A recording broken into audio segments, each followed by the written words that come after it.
Congratulations, you've just woken up in ancient Rome around 73 BCE. The morning sun warms your face as you open your eyes, and for a moment, there's peace. That's the good news.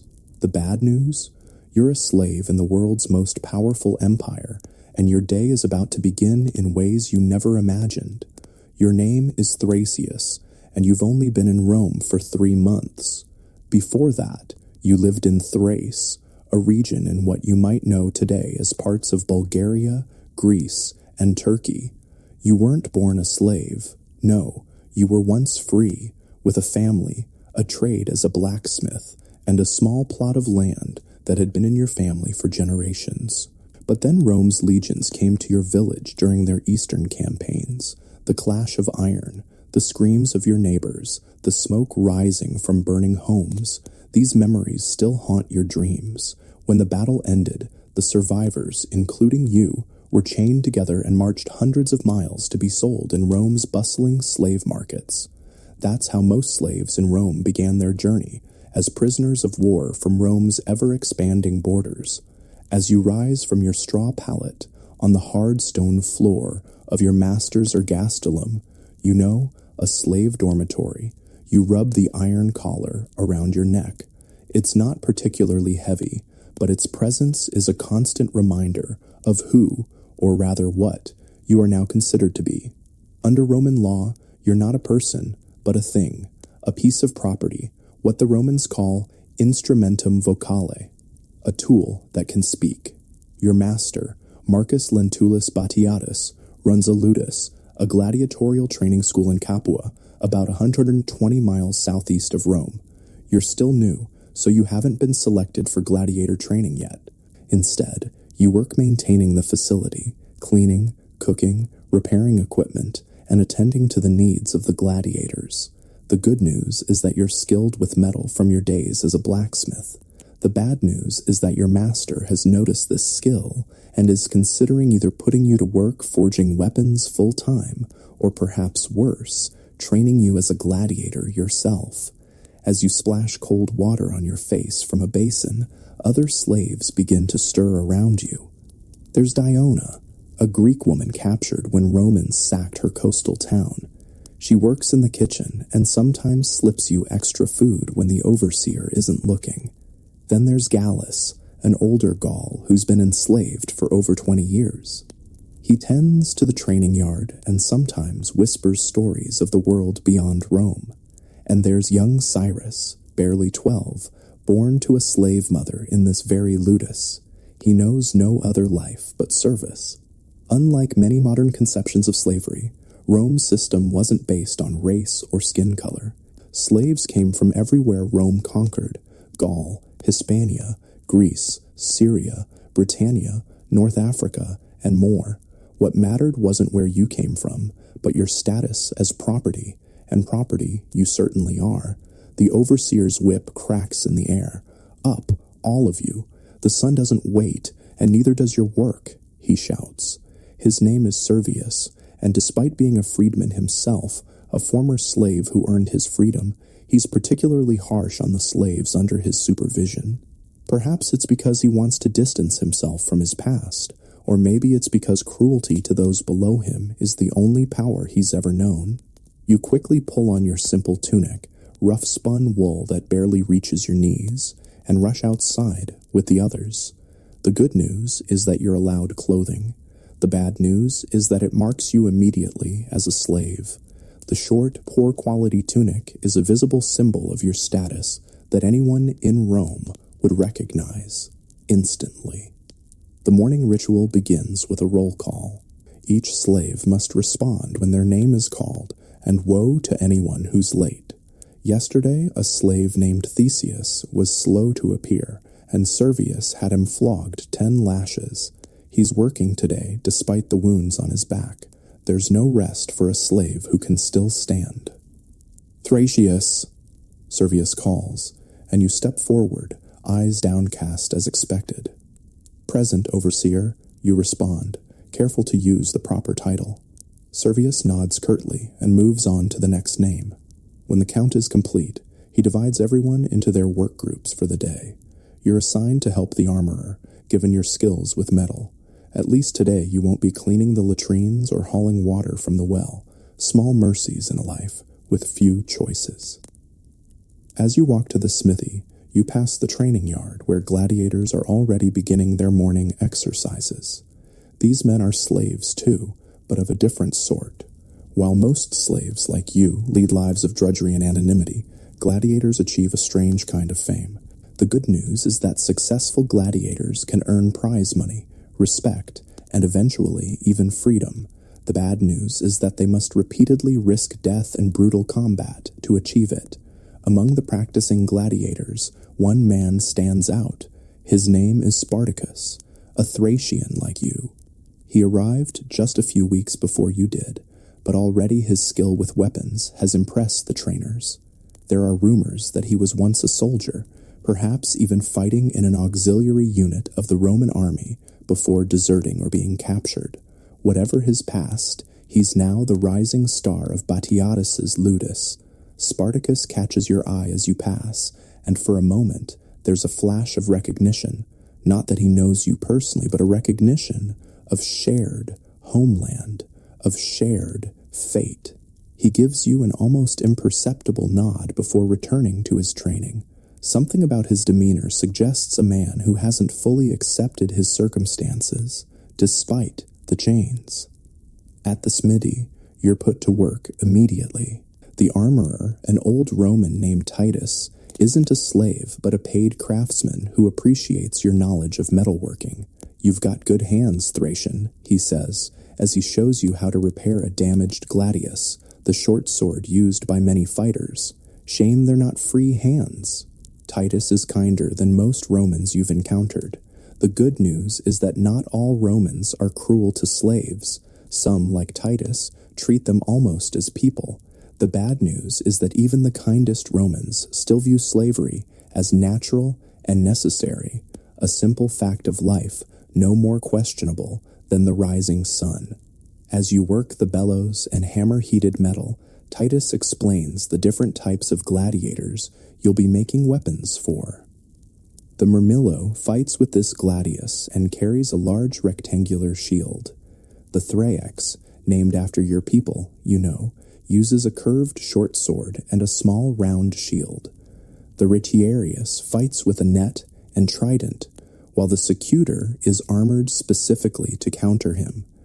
You listen and learn, filing away this knowledge. Perhaps understanding the weapons might save your life someday, whether as a gladiator yourself or, well, you don't let yourself think too far ahead yet. By midday, your arms ache from the smithy work, but there's no real break. Slaves eat quickly, a simple meal of coarse bread, some olive oil, and perhaps a bit of bean porridge if you're lucky. The good news is that most Roman masters feed their slaves adequately. The bad news is that this isn't from kindness, but practicality. A starving slave can't work efficiently. As you eat, huddled with the other slaves in the shade of the kitchen wall, Gallus leans close to you. Tonight, he whispers, so quietly you almost miss it. After dark, the tall cypress. Be there if you want to hear. Before you can ask what he means, he's moved away, leaving you puzzled. But the gleam in his eye suggests something important, perhaps even dangerous. The afternoon brings more work, repairing metal fittings on gladiator armor. From the training yard, you hear the crack of wooden practice swords and the trainers shouting instructions, occasionally punctuated by cries of pain. Training to be a gladiator isn't for the faint-hearted. It's brutal conditioning designed to prepare men for mortal combat. As the sun begins to set, casting long shadows across the Ludus grounds, you're finally allowed to finish your work. Your back aches, your hands are blistered despite your experience with metal, and fatigue weighs heavy on your limbs. But this is just one day of what might be a lifetime of servitude, unless something changes. Slaves in Rome could hope for freedom through several paths. Some masters freed loyal slaves in their wills. Others allowed slaves to save money and eventually purchase their freedom. Some slaves earned freedom through exceptional service. But these were the lucky few. Most lived and died as property, their lives entirely at the whim of their owners. After a meager evening meal, slaves are allowed a few hours of rest before sleep. This is when they can talk quietly among themselves, mend clothing, or simply sit in exhausted silence.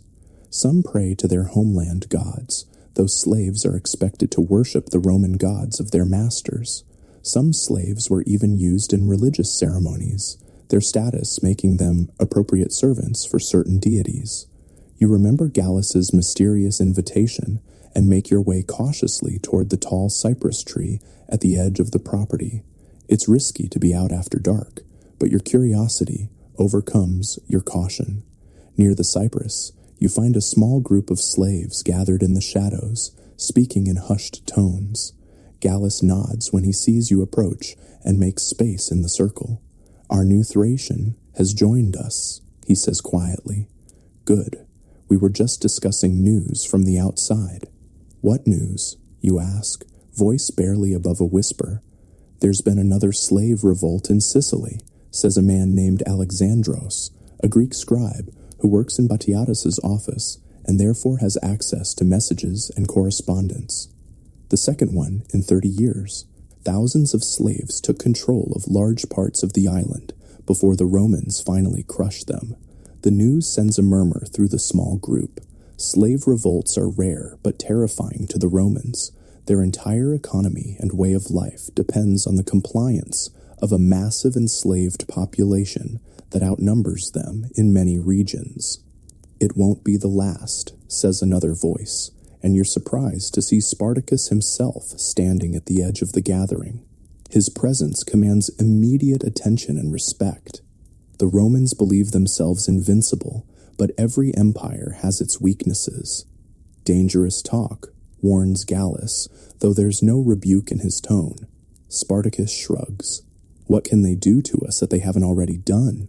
Take our freedom, our homeland, our families?" His eyes scan the gathered faces. "We have nothing left to lose but our lives, and those are hardly worth living as they are."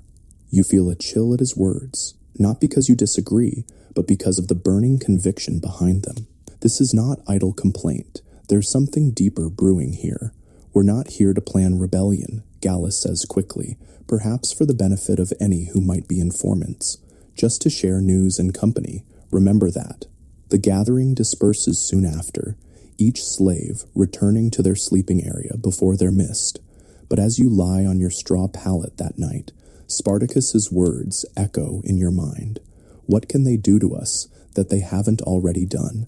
Sleep comes fitfully, filled with dreams of home, and freedom mingled with nightmares of chains and arena sand stained with blood. This is the reality of a slave in Rome. Even your dreams aren't your own. Days pass in much the same routine.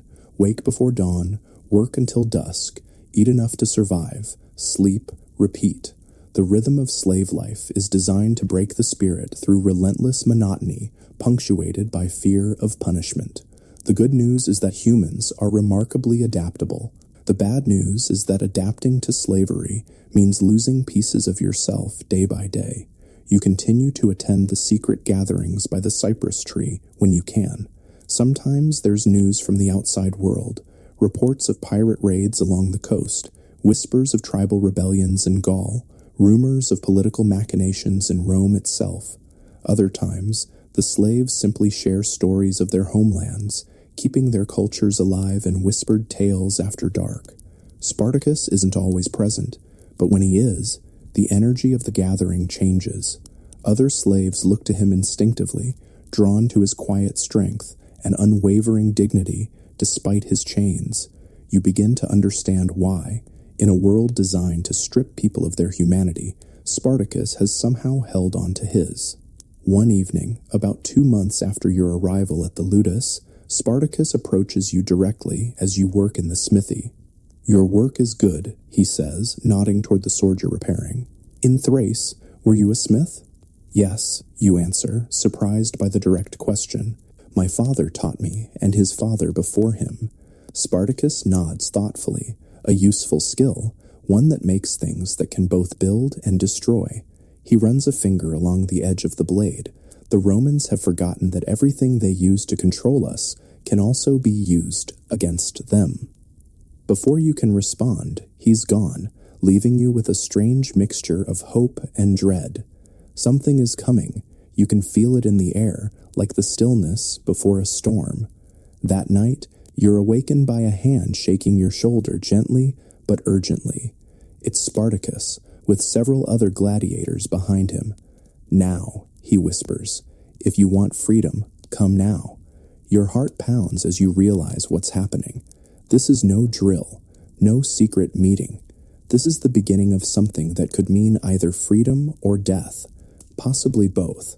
Without hesitation, you rise and follow. Throughout the slaves' quarters, others are being roused. Not all, but those who have been deemed trustworthy. In all, perhaps 70 or 80 slaves gather in the training yard, armed with kitchen knives, tools, and a few proper weapons that somehow found their way out of the armory. Spartacus addresses the group, his voice low but clear. "Tonight we take back what's ours, our freedom. We'll overpower the guards, take their weapons, and escape. Once free of this place, we make for Mount Vesuvius, where we can defend ourselves and gather strength. The Romans will hunt us," someone points out. "Let them," Spartacus replies with a grim smile. "I'd rather die a free man on a mountainside than live another day as someone's property." A murmur of agreement passes through the group. This is madness, but it's also perhaps the only chance many of these people will ever have at freedom. "Anyone who doesn't wish to join us can return to their beds now," Spartacus continues. "We won't force anyone to fight, and we won't harm those who stay." No one moves.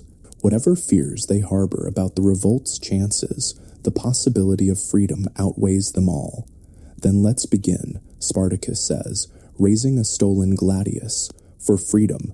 The revolt erupts with surprising speed and efficiency. The night guards, few in number and complacent in their routine, are quickly overwhelmed. Keys are taken, more weapons secured, and suddenly the balance of power shifts. You find yourself fighting alongside men and women who hours ago were beaten down in spirit and body, but now move with the desperate energy of those with everything to gain. The clash of metal, the shouts of alarm, the rush of adrenaline, it's terrifying and exhilarating all at once. By dawn, the ludus of Batiatus is in the hands of the slaves. Some masters and guards lie dead. Others are locked in the very cells they once used to punish disobedient slaves. The gladiators, trained fighters all, form the core of what is rapidly becoming not just an escape, but a rebellion. Standing in the courtyard as the rising sun illuminates your first moments of freedom, you look around at the faces of your fellow rebels. There's fear there, certainly. What you've done guarantees a terrible punishment if captured. But there's something else too. Dignity restored, humanity reclaimed. Spartacus addresses the gathered rebels once more. "This is just the beginning. Rome will send soldiers against us. We must be ready. We go to Vesuvius, where the terrain will help us defend ourselves. Along the way, we free every slave we encounter who wishes to join us. We take food, weapons, and supplies from the villas of the rich. This is no longer just an escape. This is war." A cheer rises from the crowd, though you note that some look uncertain at this escalation. Escaping to freedom is one thing. Waging war against Rome itself is quite another. As the rebels prepare to leave the ludus, gathering supplies and organizing into groups, you find yourself at a crossroads. The path ahead promises hardship and danger, with only slim hope of actual freedom. The Romans do not forgive slave revolts. They crush them with brutal efficiency and make examples of the participants. Yet the alternative, to somehow avoid joining the rebellion and remain a slave, is unthinkable now that you've tasted these few moments of freedom. The collar around your neck seems to tighten at the very thought of continuing in bondage. You make your choice quickly, gathering what useful tools and weapons you can. Whatever lies ahead, you will face it as a person, not as property. As the rebels move out of the ludus, you fall in alongside them, leaving behind the life of a slave and stepping into the uncertain future of a rebel against Rome. The good news is that you're free, at least for now. The bad news? You've just made an enemy of the most powerful empire the world has ever known, and as you march toward Mount Vesuvius with this growing army of the formerly enslaved, you can't help but wonder how many of you will live to enjoy the freedom you've just seized. And what does freedom even mean in a world where Rome's long shadow touches every corner? These questions will have to wait. For now, there's ground to cover, more slaves to free, and defenses to prepare. The third servile war has begun, and you're no longer just Thracius the slave. You're Thracius the rebel, writing your own story in defiance of those who would own your very existence. The night falls over your first day of freedom as you make camp in the hills. Tomorrow brings uncertainty, but for this moment, under the same stars that shine over your distant homeland, you are your own master. And despite the dangers ahead, that knowledge allows you to sleep more peacefully than you have in months. Dawn breaks over your makeshift camp, golden light filtering through the trees as you and your fellow rebels prepare for the journey ahead. Mount Vesuvius looms in the distance, your destination and potential sanctuary. The mountain is still decades away from the famous eruption that will one day destroy Pompeii, but its steep slopes and rugged terrain make it a natural fortress against Roman forces. Spartacus moves through the camp, speaking with small groups, organizing and encouraging. He has a natural talent for leadership that transcends his former status as a slave. The gladiators form the core of your fighting force, but most of the escaped slaves, including you, have little or no combat training. The good news is that many have useful skills from their enslavement: blacksmithing, carpentry, cooking, farming, and medicine. The bad news is that skills alone won't stop Roman spears. We need to train everyone who can fight, Spartacus announces as the camp prepares to move out, and we need more weapons. The Romans won't give us time to prepare at our leisure. He's right about that. Already, word of your escape must be spreading. Batiatus, if he survived the uprising, will have sent messengers to local authorities. The Romans take slave revolts very seriously. Their entire economic and social system depends on keeping the enslaved population under control. As you break camp and begin the day's march, you find yourself walking alongside Diona, the Greek kitchen slave who sometimes slipped you extra food. "I never thought I'd be doing this," she says, adjusting the small pack of supplies on her back. 5 years I've been a slave, always keeping my head down, just trying to survive each day. Now look at us. "Do you regret coming?" you ask, curious about how others view this dangerous gamble for freedom. She shakes her head firmly. "No, even if it ends badly, at least I'll die having made a choice." That's something they could never give us as slaves, real choices. Her words resonate with you. In Roman slavery, choice is perhaps the first thing that's stripped away. Slaves have no legal right to decide anything about their lives, not where they live, who they marry, what work they do, or even whether they have children.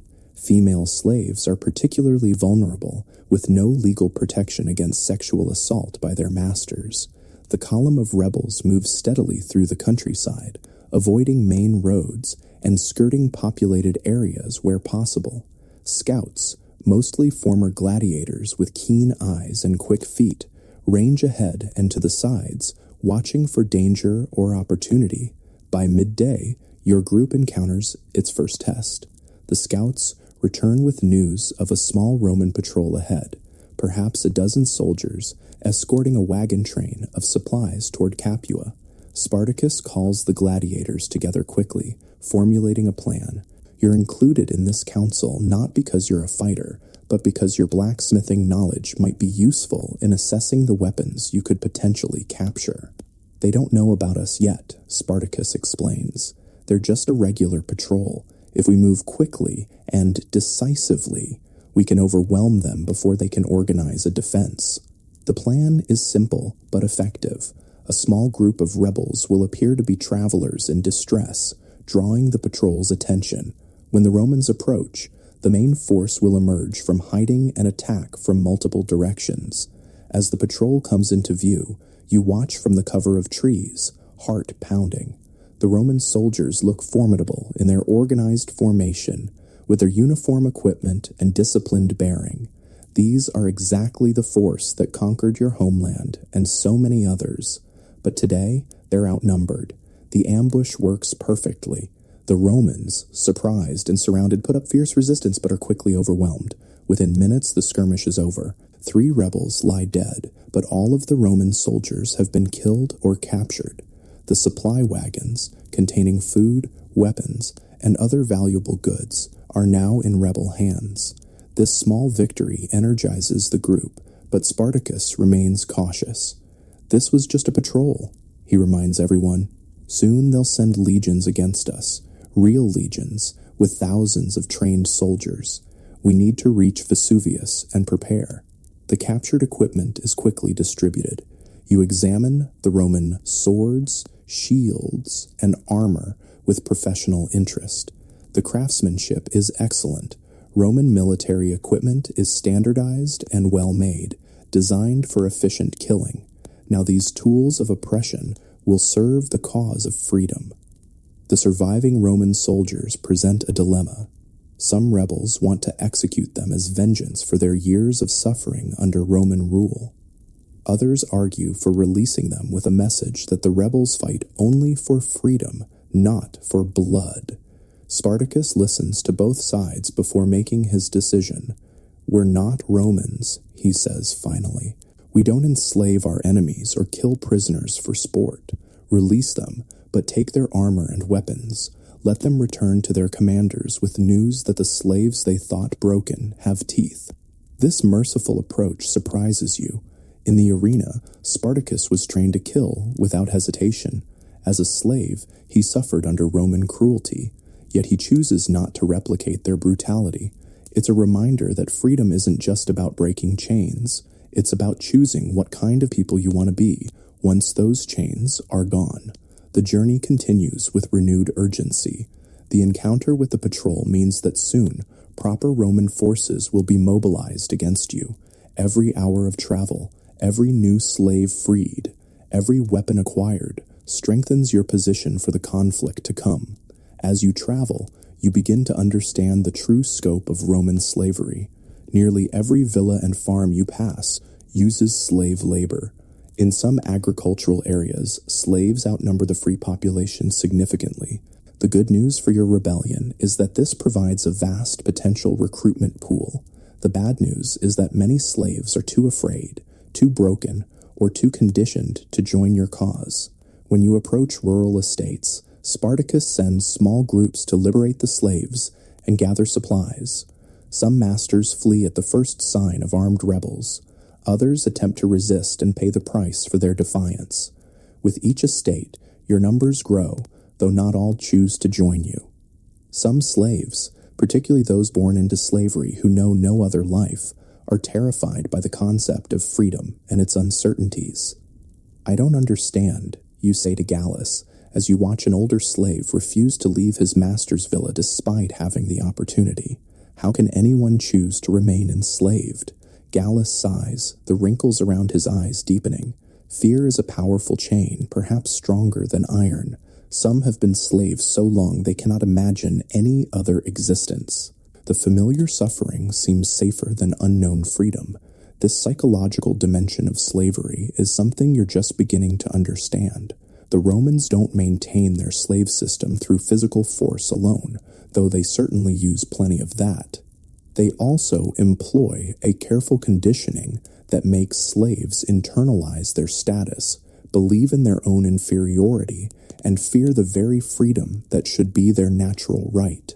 By nightfall, your rebel band has grown to nearly 300 strong and has acquired a decent cache of weapons, food, and supplies. Camp is made in a defensible position, with sentries posted and watches organized. Despite the day's success, there's a nervous energy in the air.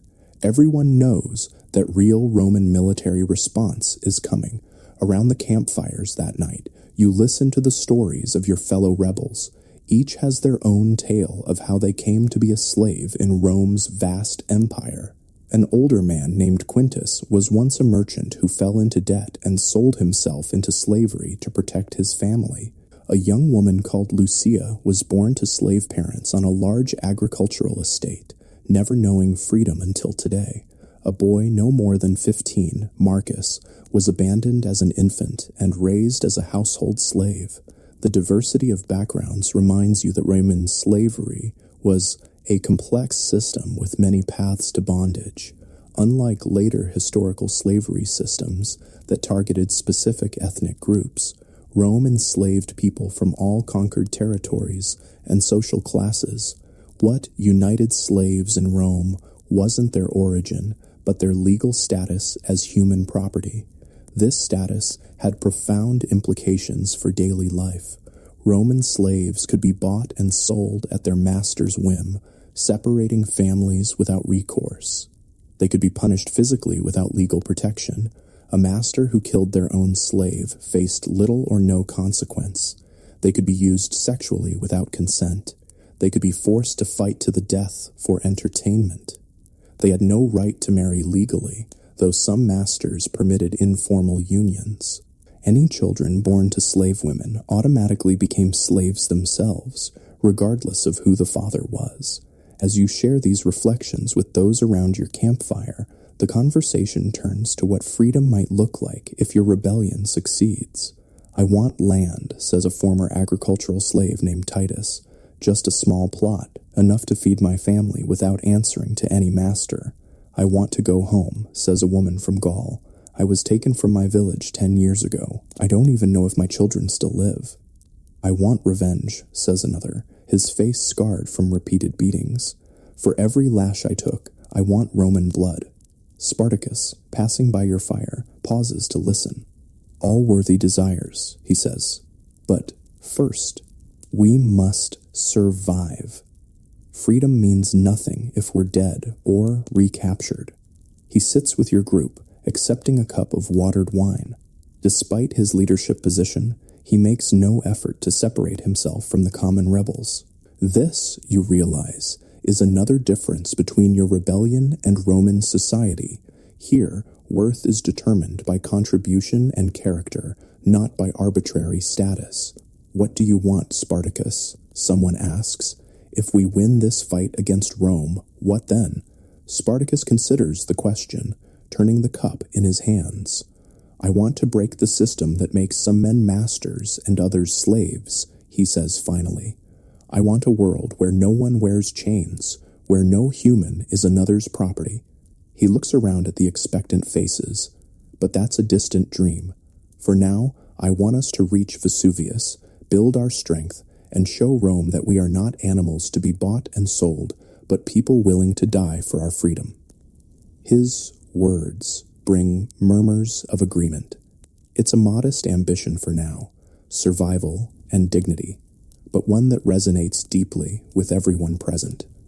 As the night grows deeper, you find yourself on sentry duty alongside a former house slave named Cassius. Unlike many of the others, he can read and write, skills he was taught to help manage his master's household accounts. "What was it like?" you ask him, "being a house slave rather than working in the fields or mines?" Cassius gives a bitter laugh. "Easier on the body, harder on the soul.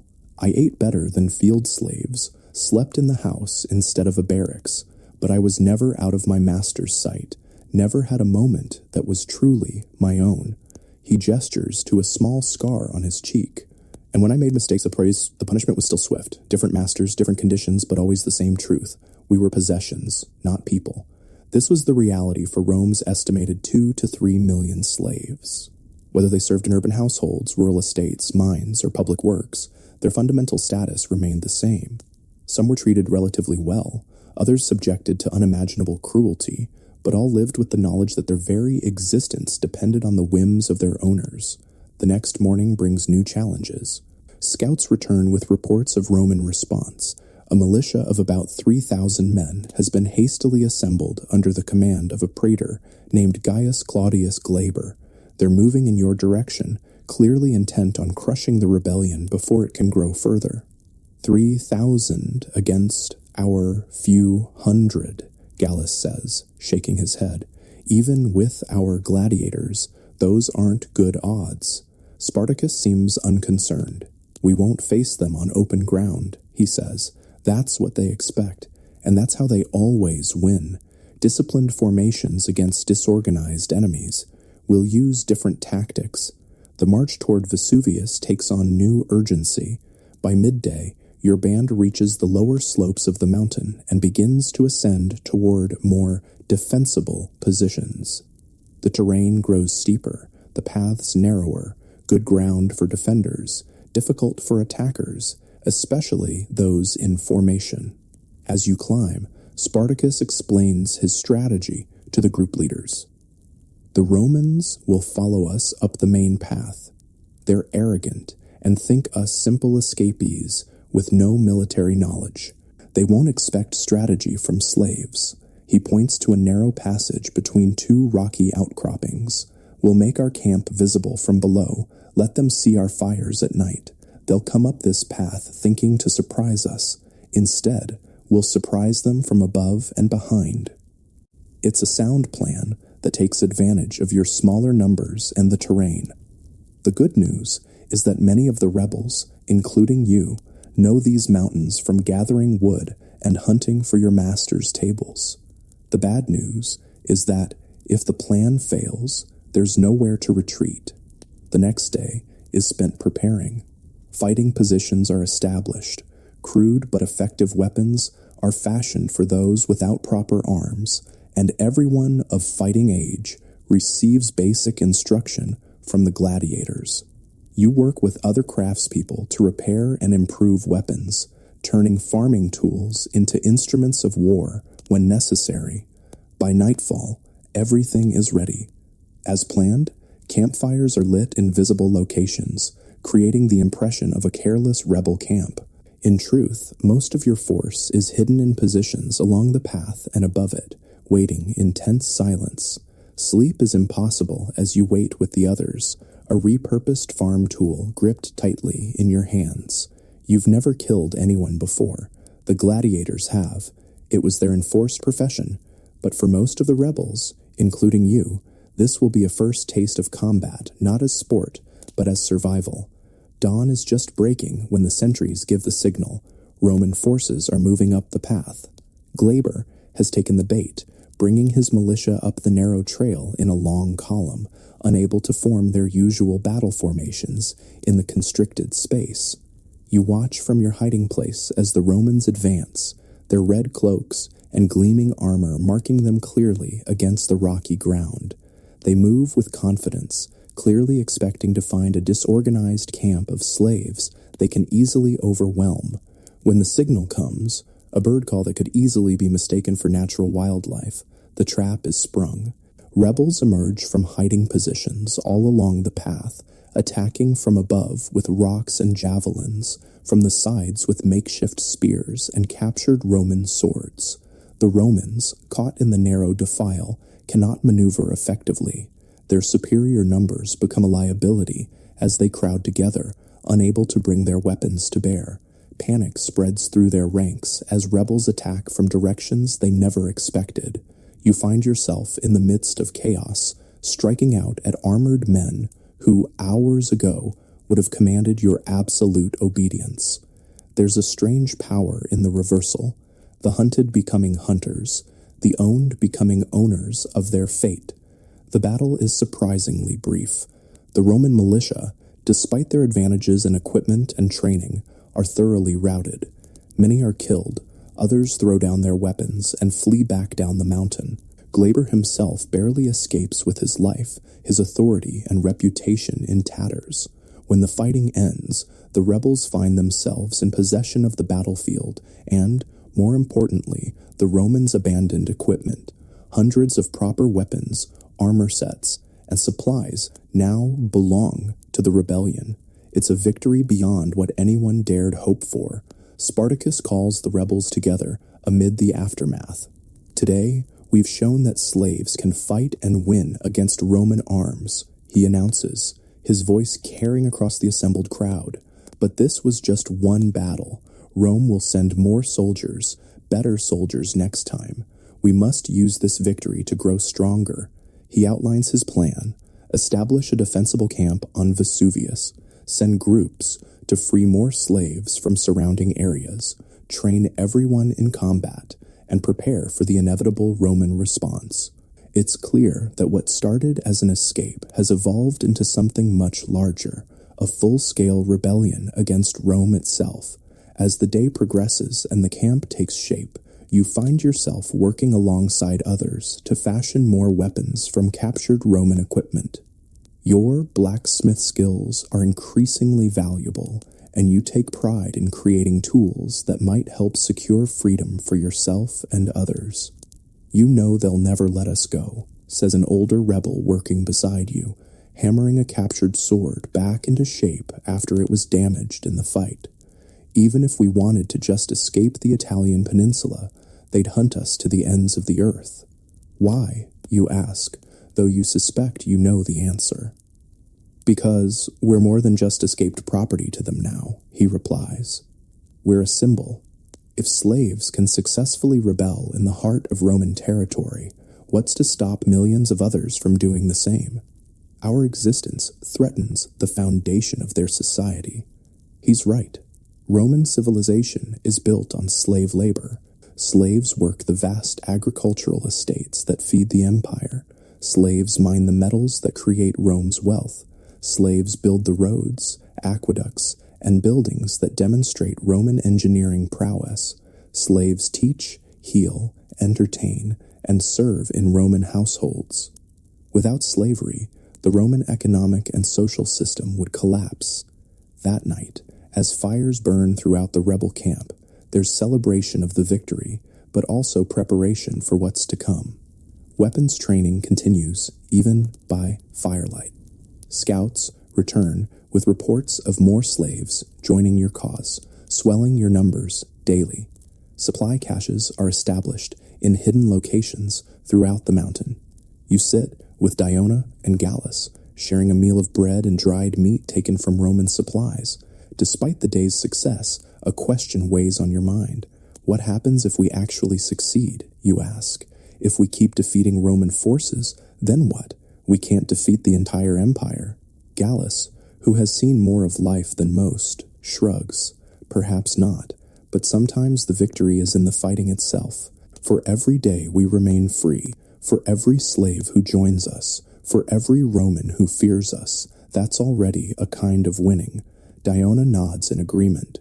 Before today, Romans thought of slaves as docile, as broken.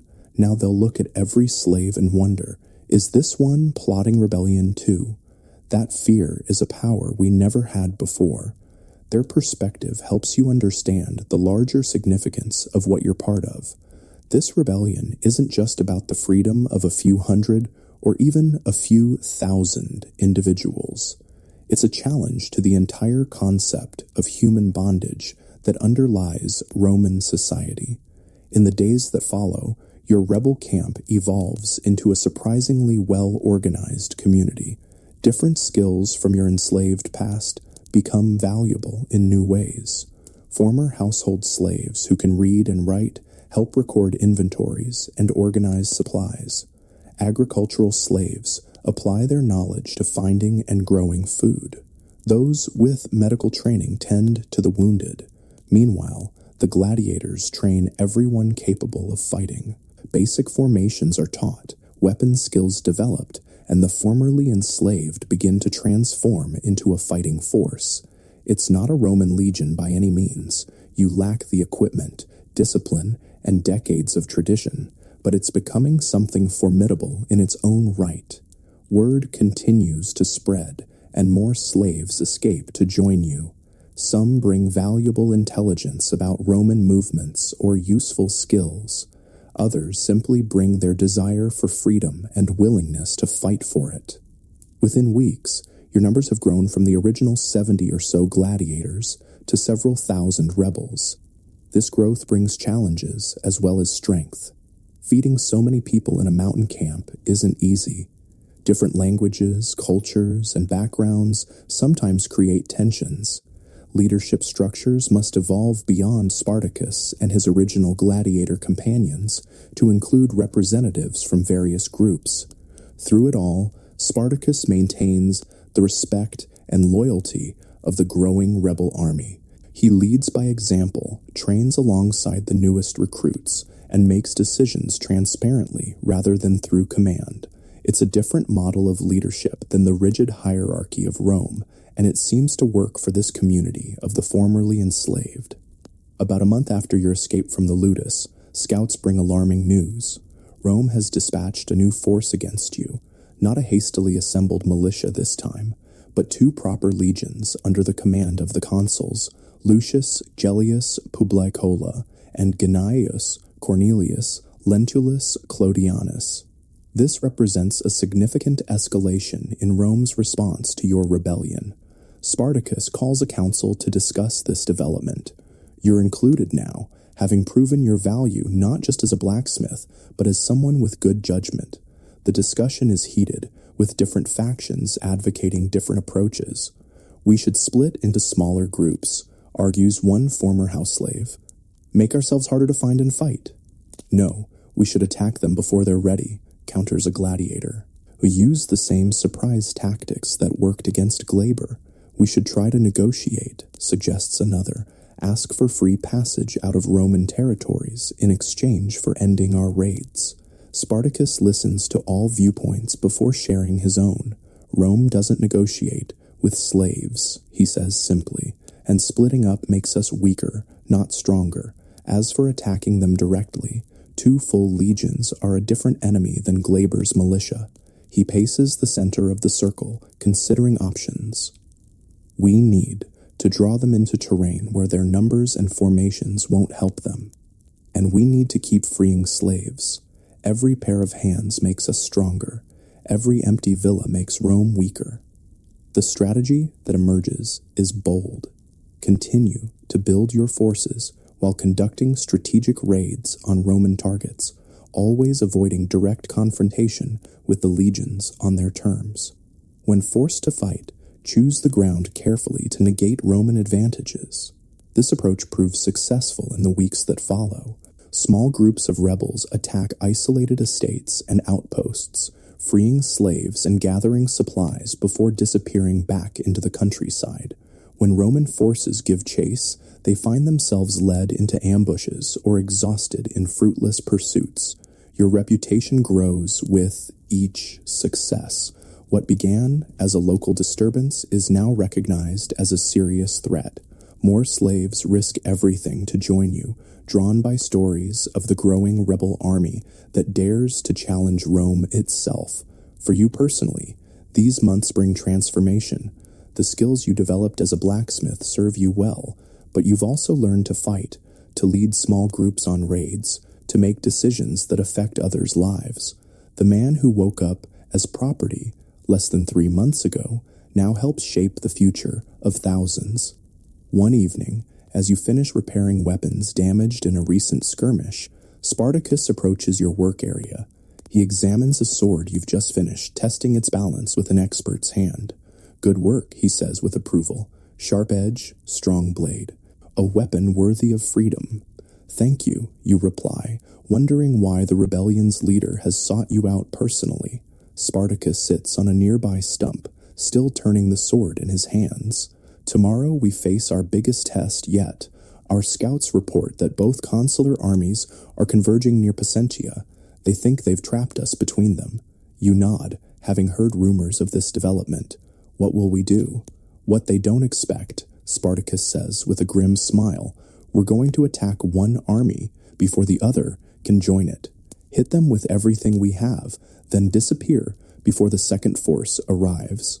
It's an audacious plan, betting everything on the element of surprise and the growing skill of your rebel fighters. If it works, you'll have defeated a consular army, something unthinkable for a force of former slaves. If it fails, the rebellion might end then and there. I want you with the main attack force, Spartacus continues. Your skills are needed both for fighting and for what comes after, when weapons need repair.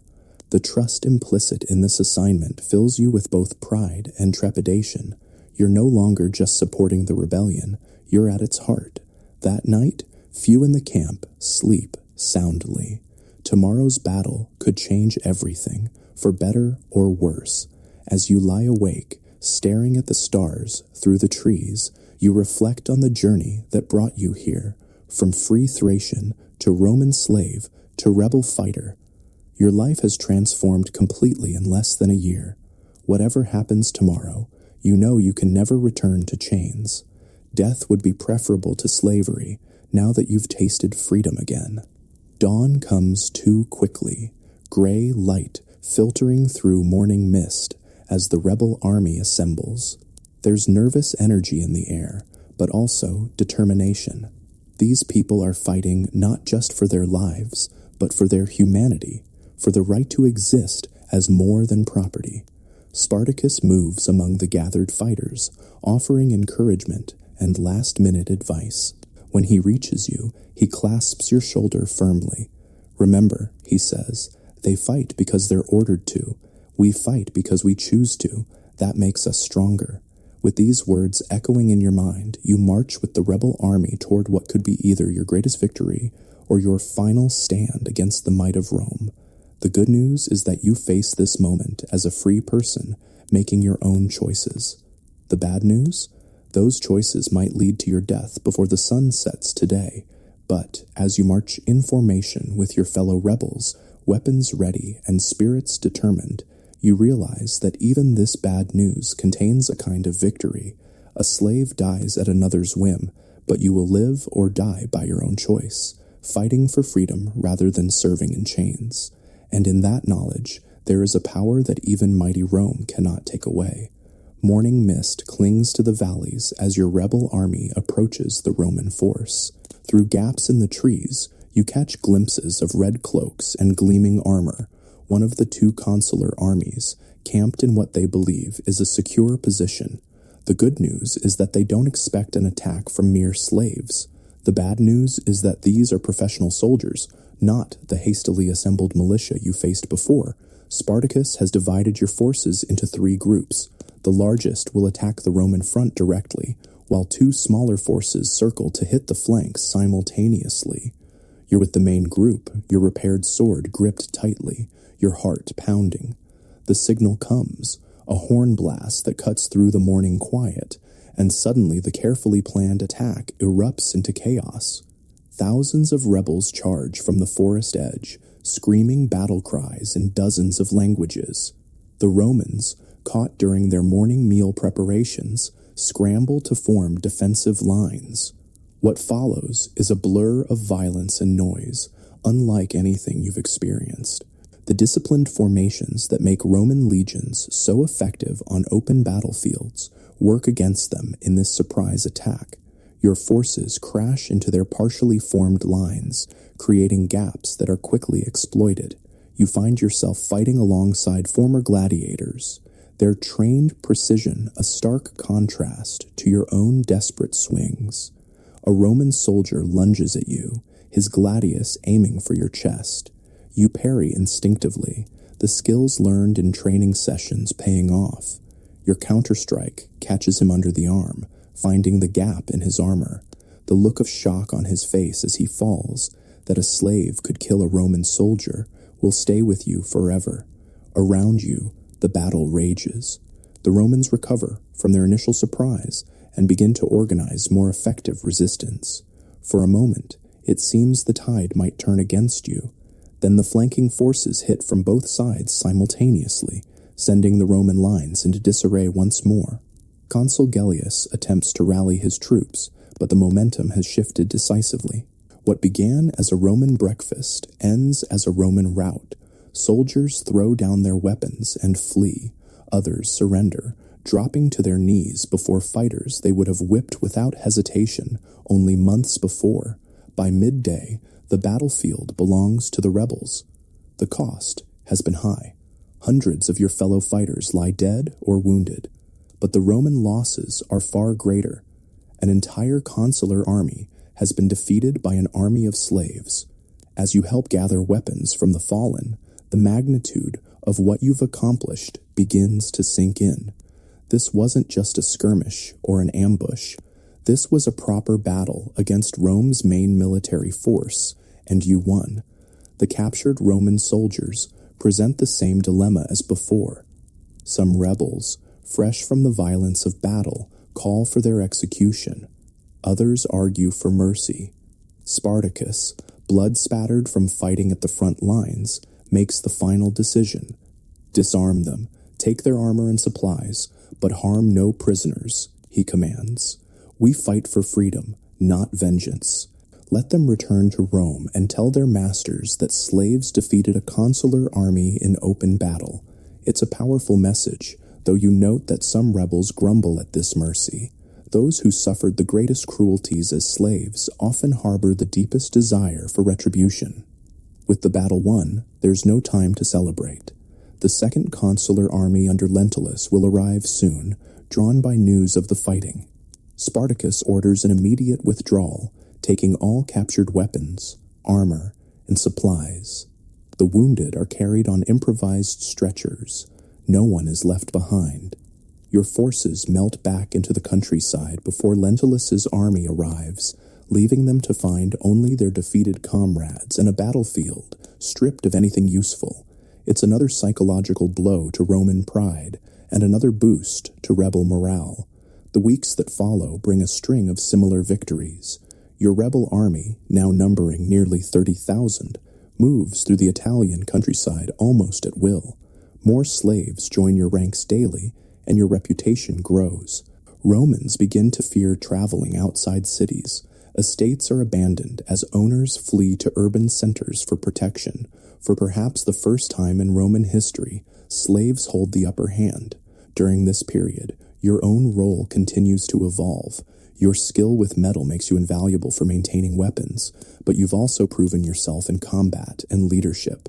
Spartacus has given you command of a group of about 50 fighters, mostly fellow Thracians and Greeks with similar backgrounds to your own. One evening, as your band makes camp after a successful raid on a Roman supply convoy, you find yourself sitting with Spartacus and other group leaders around a council fire. The discussion centers on an important question. What is the ultimate goal of your rebellion? We can't defeat all of Rome, says a Gallic leader named Brennus. They have too many legions, too many resources. We should use our strength now to break out of Italy, cross the Alps, and return to our homelands. This suggestion receives support from many, especially those from Gaul and Germanic regions to the north.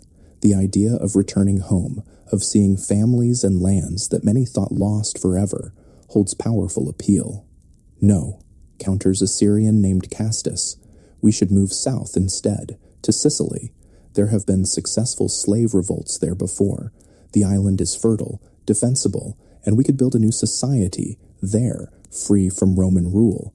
This too finds supporters, particularly among those who have no homes to return to, or who come from eastern regions too distant to practically reach. Spartacus listens to all viewpoints before offering his own. Both paths have merit, he acknowledges. But first, we must secure our position here in Italy.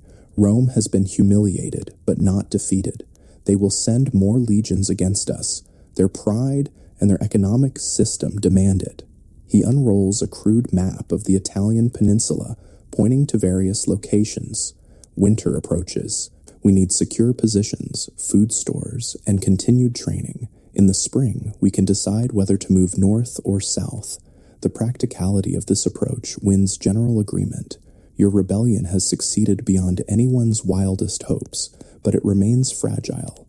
One major defeat could undo everything you've accomplished. As the council disperses, you find yourself walking back to your group's campfire alongside Spartacus. The burden of leadership shows in the new lines on his face, and the watchful caution that never quite leaves his eyes. You fought well in the battle against Gellius, he says, breaking the comfortable silence between you.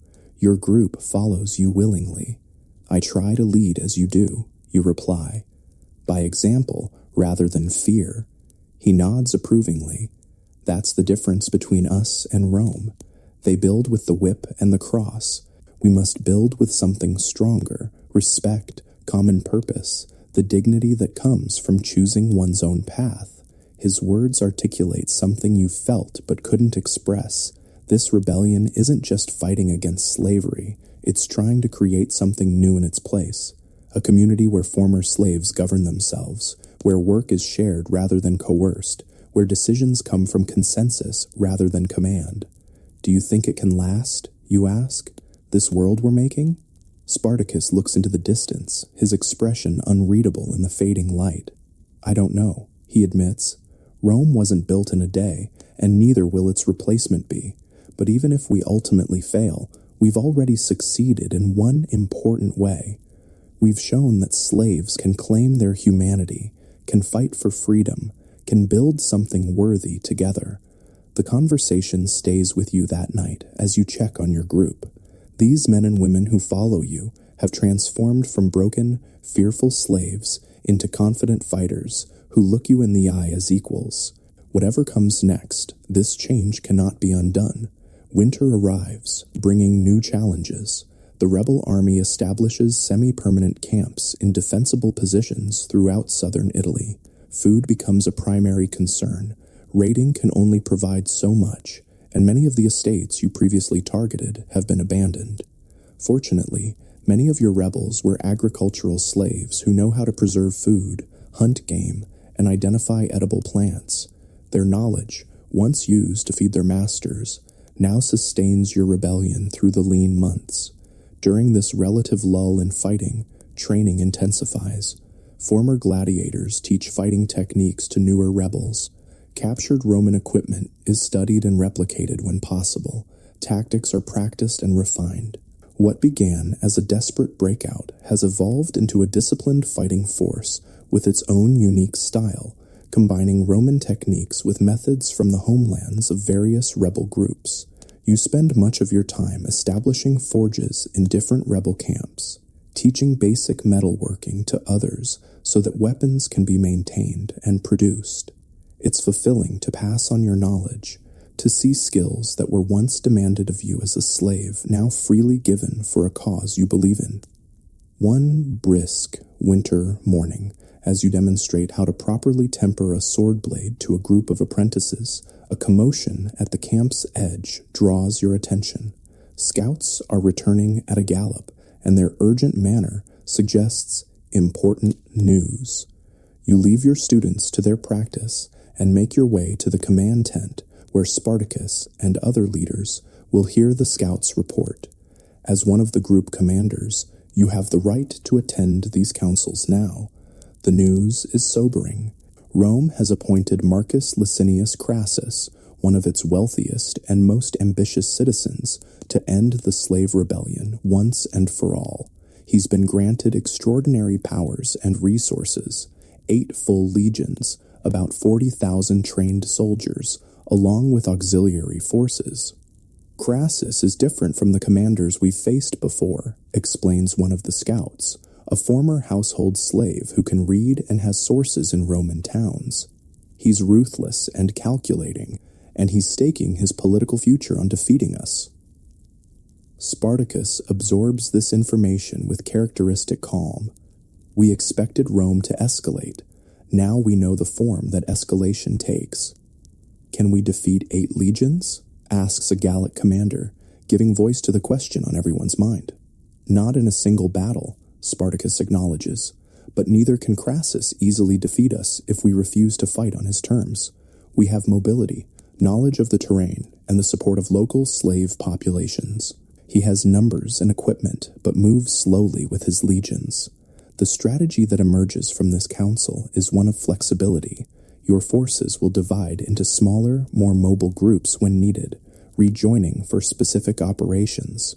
You'll target Crassus's supply lines rather than his main force, wearing down Roman morale through constant harassment rather than decisive battle. As spring approaches, this strategy is put to the test. Crassus moves his legions methodically through southern Italy, attempting to trap rebel forces between his columns. You respond with hit-and-run tactics, ambushing isolated units, destroying bridges after your forces cross them, and generally frustrating Roman efforts to bring your main force to battle. This approach works well at first.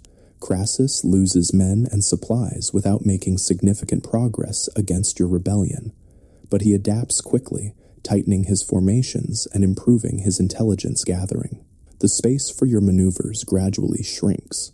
The situation comes to a head when Crassus implements a new strategy, building fortifications across the Bruttium Peninsula, effectively cutting off your southern escape routes.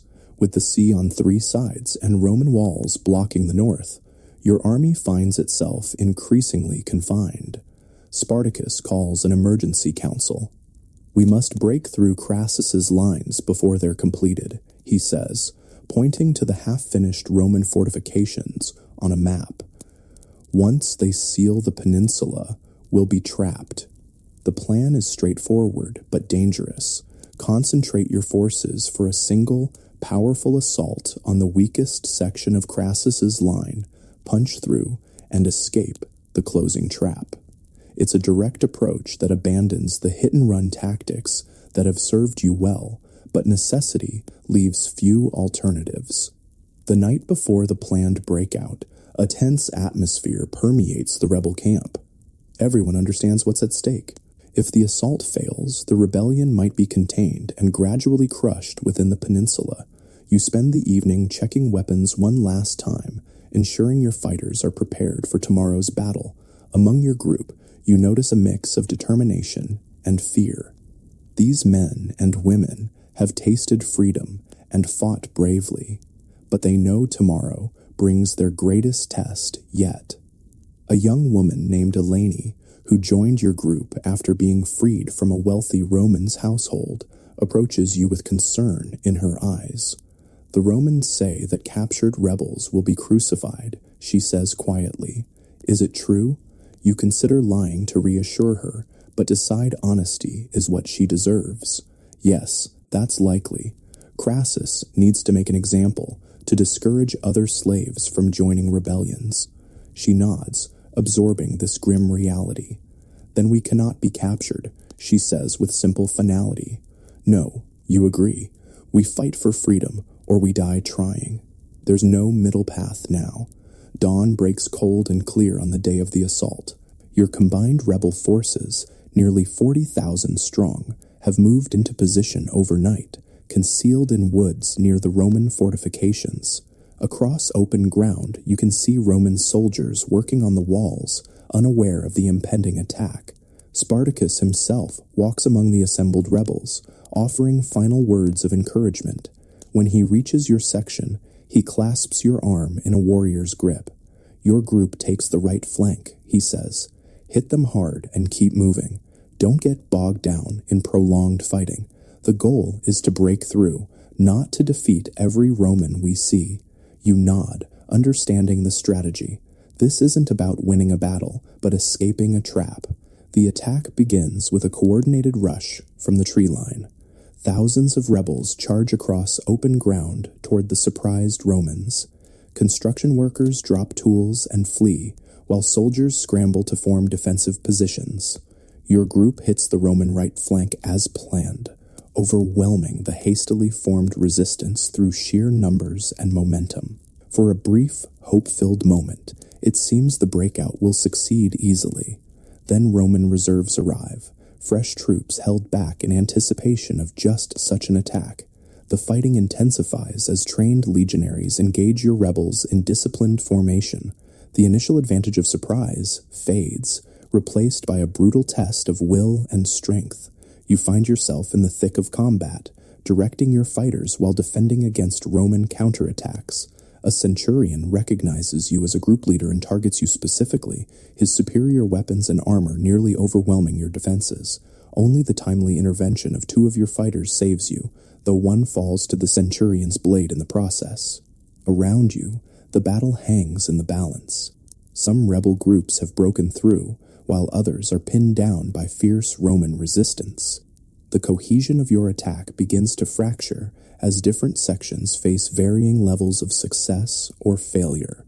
Through the chaos, you spot Spartacus leading a charge against a particularly strong section of the Roman line. His fearless example inspires those around him, and they push forward despite heavy losses. Gradually, a gap opens in the Roman defenses. There, you shout to your remaining fighters, pointing toward the breach. Follow me. Your group fights toward the opening, joining a stream of rebels pouring through the Roman lines. Behind you, others continue to battle, sacrificing themselves to keep the escape route open for their comrades.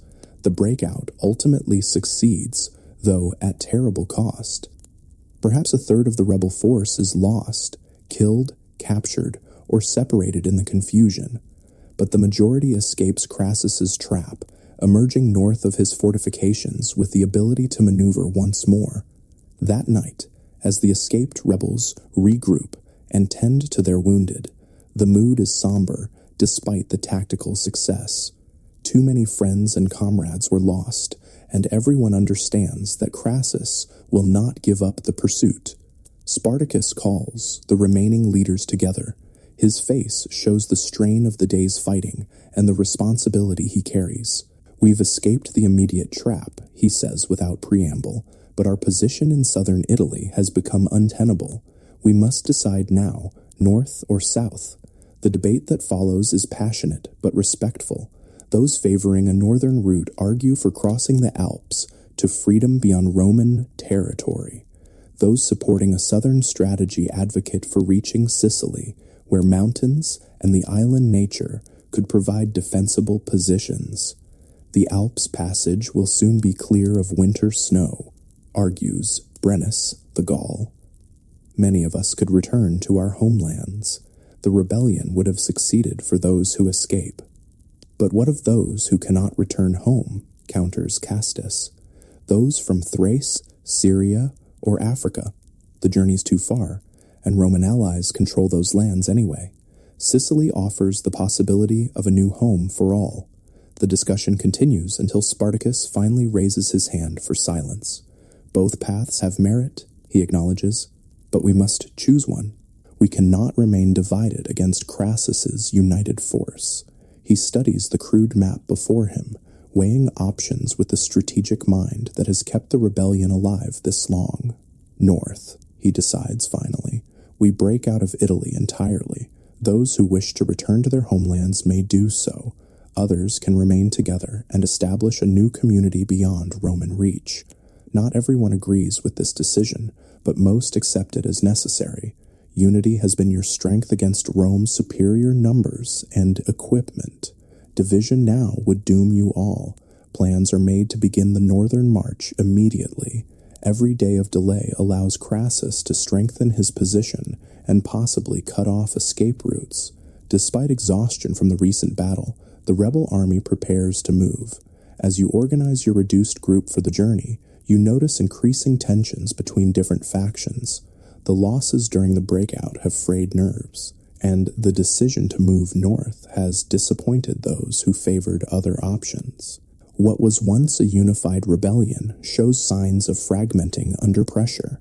Diona, the Greek kitchen slave who has become one of your trusted fighters, expresses these concerns as you pack supplies.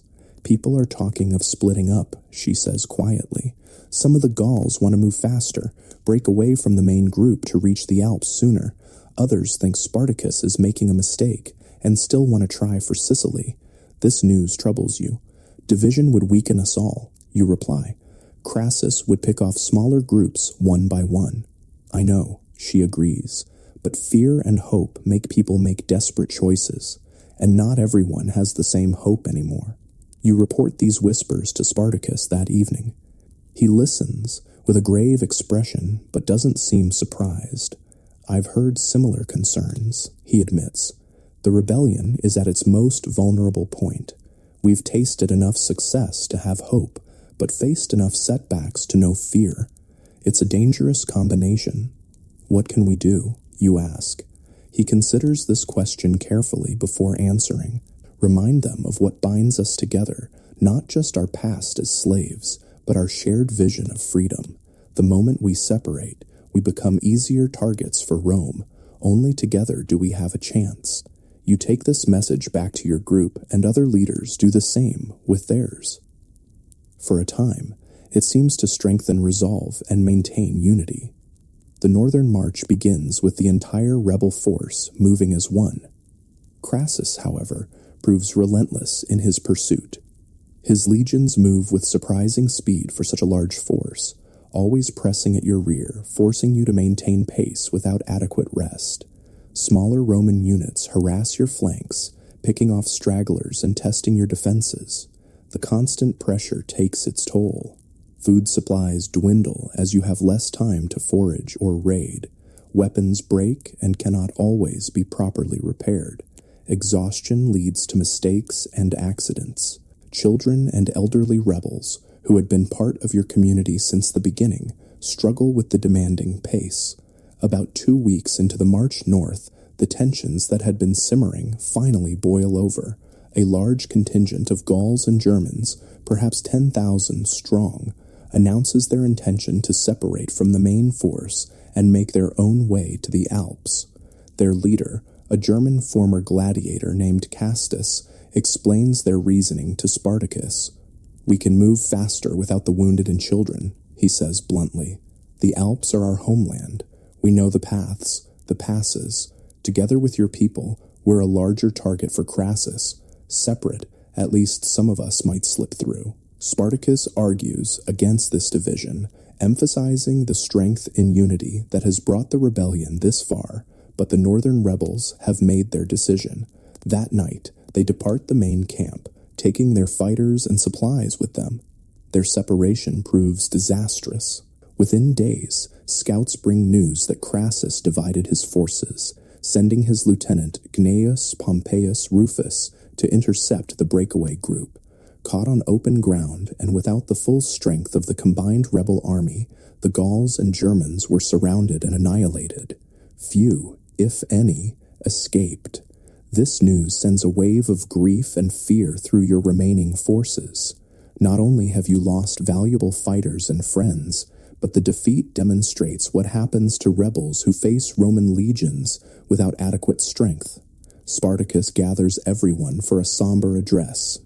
"We mourn our fallen comrades," he begins, his voice carrying across the hushed crowd. "They fought bravely for freedom, as we all have. Their choice to separate was their right. We are not Romans to command others against their will." He pauses, letting his next words carry full weight. "But their fate shows what we have always known. Our strength lies in unity. Together, we have defeated Roman armies that should have crushed us easily. Divided, we fall one by one. The loss of the northern rebels forces a reconsideration of your strategy. With reduced numbers, continuing north seems increasingly risky. Scouts report that another Roman general, Pompey, is moving down from the north with his legions, while Lucullus has landed in Brundisium with a third army. The trap is closing from multiple directions, and your options narrow by the day. In this desperate moment, Spartacus proposes a bold plan. If we cannot go north or south, we go where they least expect, toward Rome itself. The suggestion creates a stir among the gathered leaders. Attack Rome, the very heart of the empire that enslaved you? It seems like madness. Not to conquer it, Spartacus clarifies, seeing the shocked reactions. We lack the numbers and equipment for that, but to threaten it, to bring the fear they've cast over us back to their doorstep.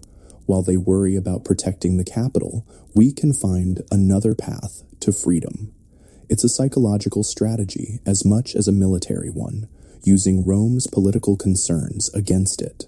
The Senate would never allow rebel slaves to approach the sacred city, even if your force couldn't actually take it. They would recall troops, redirect resources, create openings elsewhere. The plan carries enormous risk, but also offers a final chance to escape the closing Roman noose. With few alternatives, the rebel leadership agrees to this desperate gambit. Your diminished but still formidable force, perhaps 30,000 strong, changes direction, moving northwest toward Rome itself. The sudden shift catches Crassus by surprise, forcing him to adjust his own plans and giving you precious time to gain ground. As you march, your scouts bring reports of panic spreading through Roman territories ahead of you. Wealthy citizens flee with their valuables. Slave owners, terrified that their human property will join your rebellion, either free their slaves preemptively or kill them outright rather than risk betrayal. The countryside empties as rural populations seek the safety of walled towns. This is the fear that Rome has inspired in others for centuries, now reflected back on its creators. There's a grim satisfaction in this reversal, even as you recognize that your march is more symbolic than genuinely threatening to Rome's existence. For a brief, heady moment, it seems the strategy might work. Crassus is forced to adjust his pursuit. Roman forces are repositioned to protect the capital, and potential escape routes begin to appear in the shifting military landscape. Then, disaster strikes. Your scouts, who had reported the way ahead relatively clear, return with alarming news. 2 fresh legions under the command of Pompey have arrived from the north, positioning themselves between your forces and Rome. Simultaneously, Crassus has recovered from his initial surprise and is closing rapidly from behind. The trap Spartacus sought to avoid has materialized anyway, more complete than before. Your rebel army finds itself caught between 2 powerful Roman forces with limited options for escape. That night, the rebel council meets in an atmosphere of grim determination. The situation is dire, perhaps hopeless, but surrender isn't considered. Everyone knows what fate awaits: captured rebels, crucifixion along the Appian Way as a warning to other slaves who might consider rebellion. We have one chance, Spartacus says, studying the map illuminated by flickering lamplight. We cannot defeat both armies, but perhaps we can break through one before they fully coordinate their movements. The plan that forms is to concentrate all remaining strength against Crassus's force, attempt to shatter his lines, and escape before Pompey can respond. It's similar to the breakout from the southern peninsula, but with even higher stakes and against more formidable opposition. As the council disperses to prepare their groups for tomorrow's battle, Spartacus asks you to remain behind. When you're alone, he speaks with uncharacteristic hesitation. "Tomorrow will likely be our final battle," he says quietly. "Not all of us will survive, perhaps none of us." You nod, having already accepted this reality. "We've known this might be the outcome since we first escaped the ludus." "Yes," he agrees, but knowing doesn't make the choice easier. He meets your eyes directly. "If I fall tomorrow, someone must carry on the spirit of what we've built, even if the rebellion itself is defeated." You understand what he's asking, not for you to take command, necessarily, but to survive if possible, to ensure that the story of the rebellion lives on, that future generations of slaves might know that freedom is possible. "I'll do what I can," you promise, "though I'd rather fight at your side to the end." Spartacus clasps your shoulder, as would I, but sometimes living requires more courage than dying. He hands you a small object, a simple iron ring made from a broken slave collar. "I had this made from the first collar I broke. Keep it if you survive. Remember what we fought for." The gesture moves you deeply. This small circle of metal represents everything the rebellion has stood for, the transformation of tools of oppression into symbols of freedom. You spend the night checking weapons one final time and speaking with your fighters. No grand speeches are needed. Everyone understands what tomorrow brings. Instead, you share quiet conversations about homes left behind, dreams of freedom, and the community you've built together despite Rome's efforts to keep you isolated and broken. Dawn arrives with a pale light that does little to warm the spring air. The rebel army assembles in battle formation, every able-bodied person armed as well as possible. Even the wounded who can stand take positions, preferring to die fighting rather than await capture. Across the field, Crassus's legions form their own lines, disciplined, well-equipped, and confident. 8 legions against your remaining forces. The odds are overwhelming, but you've overcome Roman armies before. Spartacus rides along the rebel front line, his presence bolstering courage. When he reaches the center, he addresses everyone within earshot. Today, we face Rome's legions one final time, he calls, his voice strong and clear. They think us simply slaves in revolt. They're wrong. We are free people fighting to remain free. A cheer rises from the rebel ranks, defiant in the face of possible annihilation. Remember this, Spartacus continues. No matter what happens today, we have already won a victory they can never take away. We have shown that slaves can break their chains, can build a community based on dignity rather than domination, can defeat the armies sent to subjugate them. He draws his sword, sunlight glinting off the blade. Even if we fall today, others will remember what we did. Other slaves will dream of freedom because we showed it was possible. Rome may defeat our bodies, but they cannot defeat what we've awakened. With these words still echoing, he turns toward the Roman lines and gives the signal to advance.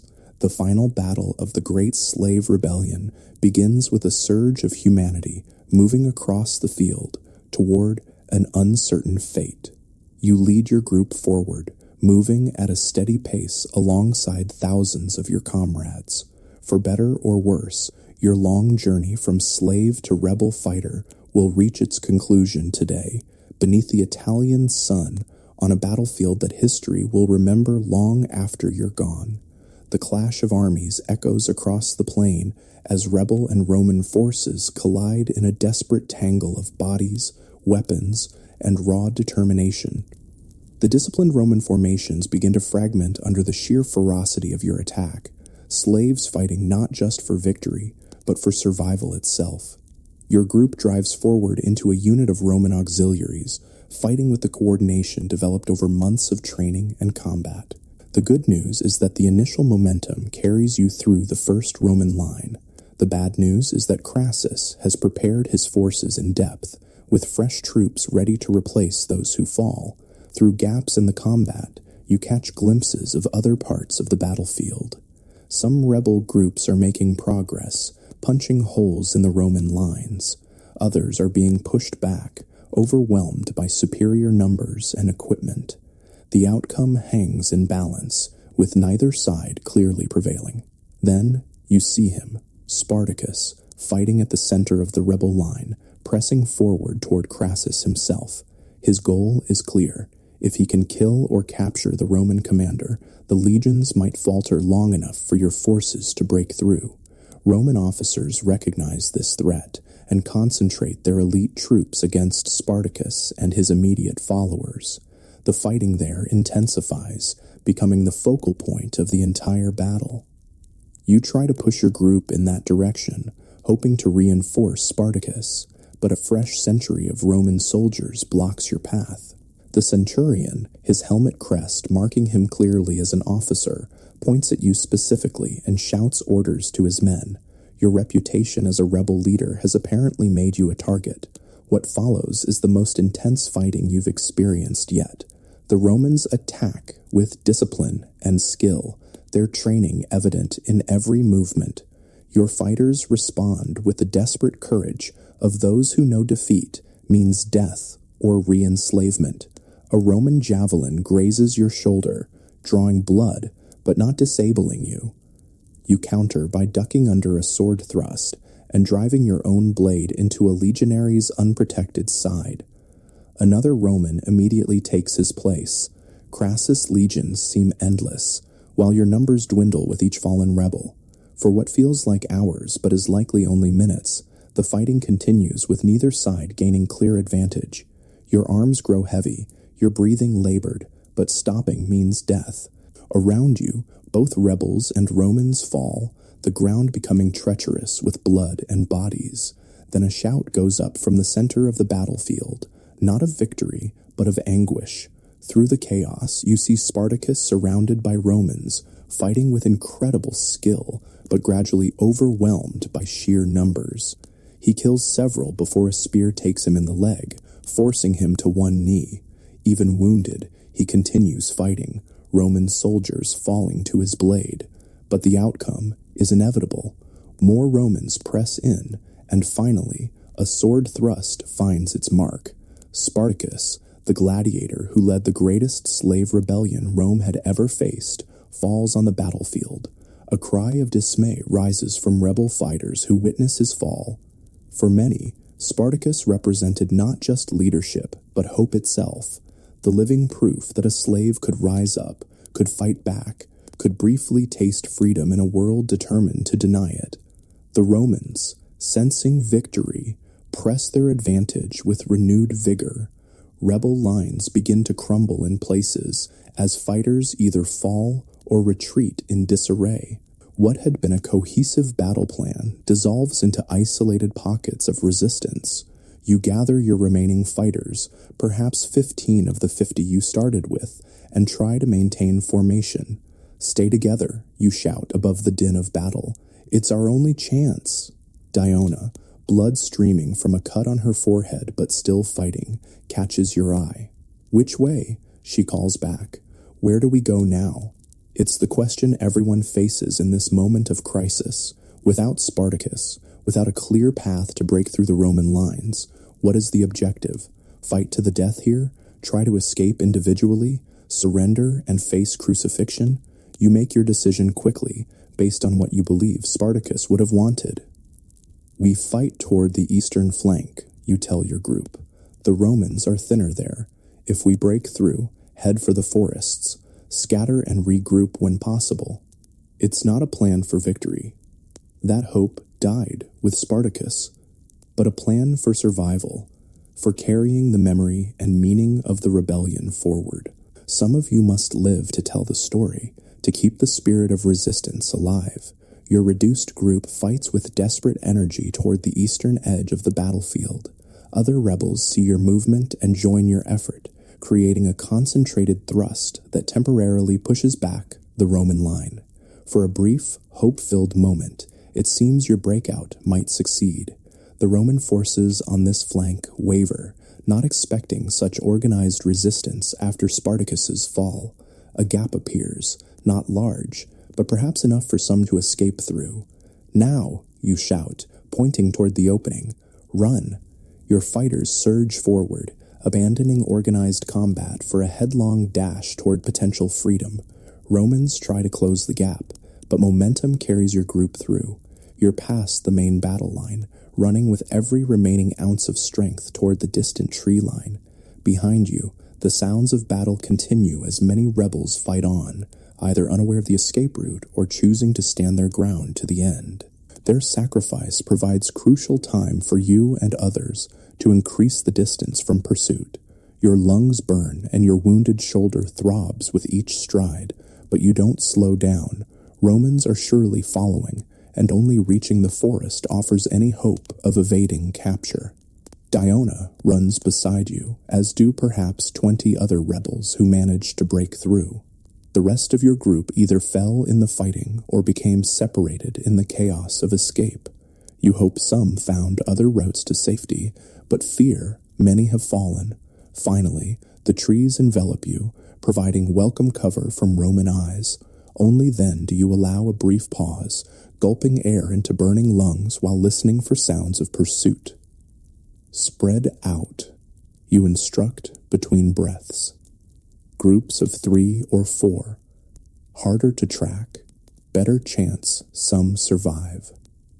No one argues with this logic. Large groups are easier to spot and capture. Smaller units might slip through the net. Crassus is surely casting across the countryside. Before separating, you share a moment of solemn acknowledgement with these fighters who have shared so much. No lengthy farewells are needed. The bond forged through your struggle speaks for itself. "Remember what we fought for," you tell them, echoing Spartacus's words. "If you survive, carry the truth of it with you. We were not simply rebels. We were people reclaiming our humanity." With these parting words, your band disperses into the forest, each small group choosing different directions in hopes that some might evade the Roman hunters. You travel with Diona and a young Thracian named Lysander, moving carefully through wooded terrain, avoiding roads and open areas. The good news is that all 3 of you know how to live off the land, skills learned in your homeland and honed during the rebellion. The bad news is that Crassus is unlikely to abandon the pursuit while rebel leaders remain free. Your fears prove well-founded. By nightfall, the distant horizon glows with the light of hundreds of torches, Roman search parties methodically combing the countryside for escaped rebels.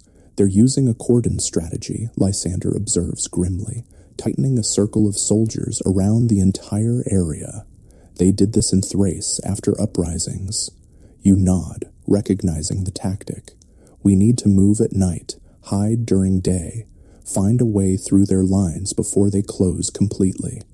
The next days become a dangerous game of cat and mouse. You travel only in darkness, using stars for navigation, heading generally east toward the coast. During daylight, you hide in thickets, caves, or abandoned buildings, always alert for Roman patrols. Occasionally, you glimpse other rebels attempting similar escapes. Some you recognize from your time together. Others are strangers who joined the rebellion later. You avoid contact when possible. Larger groups leave more obvious signs of passage, but sometimes exchange whispered information about Roman movements when paths cross. Food becomes increasingly scarce as you move through areas already picked clean by either rebels or Romans. Water, at least, is plentiful from streams and springs, but hunger gradually weakens your small group. On the fourth night after the battle, disaster strikes. Moving through a supposedly empty farmstead, you trigger a trap set by Romans specifically for escaping rebels. A hidden sentry raises the alarm, and suddenly torches flare around you as soldiers emerge from concealed positions. Run, you shout to Diona and Lysander, drawing your sword to buy them time. Split up. Remember what we promised. The Romans focus on you as the apparent leader, allowing your companions to slip away in different directions. You fight briefly, disabling 2 soldiers before making your own escape into the darkness. Behind you, shouts and the sounds of pursuit fade as you use every evasion technique learned during the rebellion. By dawn, you've put significant distance between yourself and the Roman patrol, but at a cost. You're alone now, separated from Diona and Lysander, with no way to know if they escaped or were captured. And you've been forced westward, away from your planned route to the coast. Exhaustion and hunger cloud your thinking as you seek a hiding place for the day. An abandoned shepherd's hut, partially collapsed but offering some concealment, becomes your sanctuary. As you settle into the darkest corner, checking your wounded shoulder which has begun to show signs of infection, the full weight of recent events crashes down upon you. Spartacus is dead. The rebellion, which held such promise and achieved so much, has been crushed. Most of your fellow rebels, friends and comrades who shared your dreams of freedom, are either dead or captured, facing gruesome execution. And you're alone, hunted, with diminishing chances of escape. For the first time since your initial enslavement, despair threatens to overwhelm you. The road ahead seems impossible. Even if you somehow evade capture, where would you go? What kind of life could you build as a fugitive in a world dominated by Rome? As these dark thoughts spiral, your hand touches something in your tattered clothing. The iron ring Spartacus gave you, forged from a broken slave collar. You pull it out, examining it in the dim light, filtering through the collapsed roof. This simple object carries powerful meaning. It represents the transition from slavery to freedom, from submission to resistance. Spartacus entrusted it to you not just as a memento, but as a responsibility to remember and carry forward what the rebellion represented, regardless of its military outcome. With renewed resolve, you slip the ring onto your finger and force yourself to think practically about survival. The infection in your shoulder needs treatment. You need food and better shelter. And you need a plan beyond simple evasion. Using knowledge gained during the rebellion, you locate herbs known for their antibiotic properties and create a poultice for your wound. It's painful but necessary. An infected injury will kill you as surely as Roman soldiers, if left untreated. For food, you set simple snares, catching a rabbit that provides the first real nourishment in days. The meat, though barely cooked over a tiny, smokeless fire, restores some strength to your depleted body. As your physical condition improves over the next 2 days, you consider your options carefully. The Romans are still searching the countryside, but their cordon must have gaps. No army can maintain a perfect line across miles of terrain. You decide to continue moving by night, but adjust your direction southward. While the coast remains your ultimate goal, the heaviest Roman presence likely guards the most direct routes east. A circuitous path might offer better chances. This strategy proves sound. As you move through hills and forests, Roman patrols become less frequent. They're concentrating their efforts closer to the battlefield, assuming most rebels would head directly away from the fighting. Nearly 2 weeks after the final battle, you reach a small coastal town, disguised in clothes taken from an abandoned farm and with your weapons hidden. You blend in with local workers, listening carefully to rumors and news. What you learn is sobering. Crassus has been thorough in his victory. Thousands of captured rebels have been crucified along the Appian Way, their bodies left hanging as a warning to other slaves who might consider rebellion. Spartacus's body was never found, though most assume he died in battle. A few rebel leaders apparently escaped, as substantial rewards are offered for their capture. Your name is among those mentioned: Thracian the blacksmith, commander under Spartacus, wanted by Rome. The good news is that no one in this coastal town would recognize you as that rebel leader. The bad news is that Roman officials everywhere are alert for escaping rebels, making sea passage difficult to arrange. For several days, you work odd jobs around the harbor, earning small coins while observing ship movements and security procedures. Maritime trade connects the entire Mediterranean world, and vessels continuously arrive from and depart to distant ports: Alexandria, Athens, Carthage, and beyond. If you can secure passage on one of these ships, escape from Roman territory becomes possible. Fortune finally favors you when a merchant vessel from Syria docks for repairs and resupply. Unlike Roman ships, foreign merchants are less concerned with political matters and more interested in practical skills. When you demonstrate your knowledge of metalwork by helping repair a broken anchor chain, the ship's captain takes notice. You know your way around a forge, he comments, watching you work. Not common among dock laborers. I was a blacksmith before. You hesitate, careful not to reveal too much.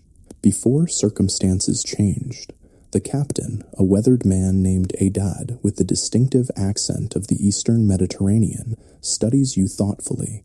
We lost our ship's metalworker to fever in Neapolis. There's work for someone with your skills if you're looking to travel. It's the opportunity you've been waiting for, though caution is still necessary. Where does your ship sail to next? Antioch? Then perhaps Alexandria, depending on trade conditions, Adad replies.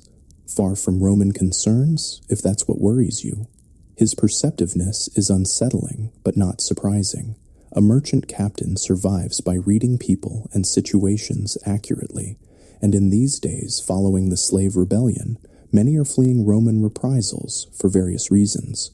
I can pay my passage with work, you offer, avoiding direct confirmation of his suspicion.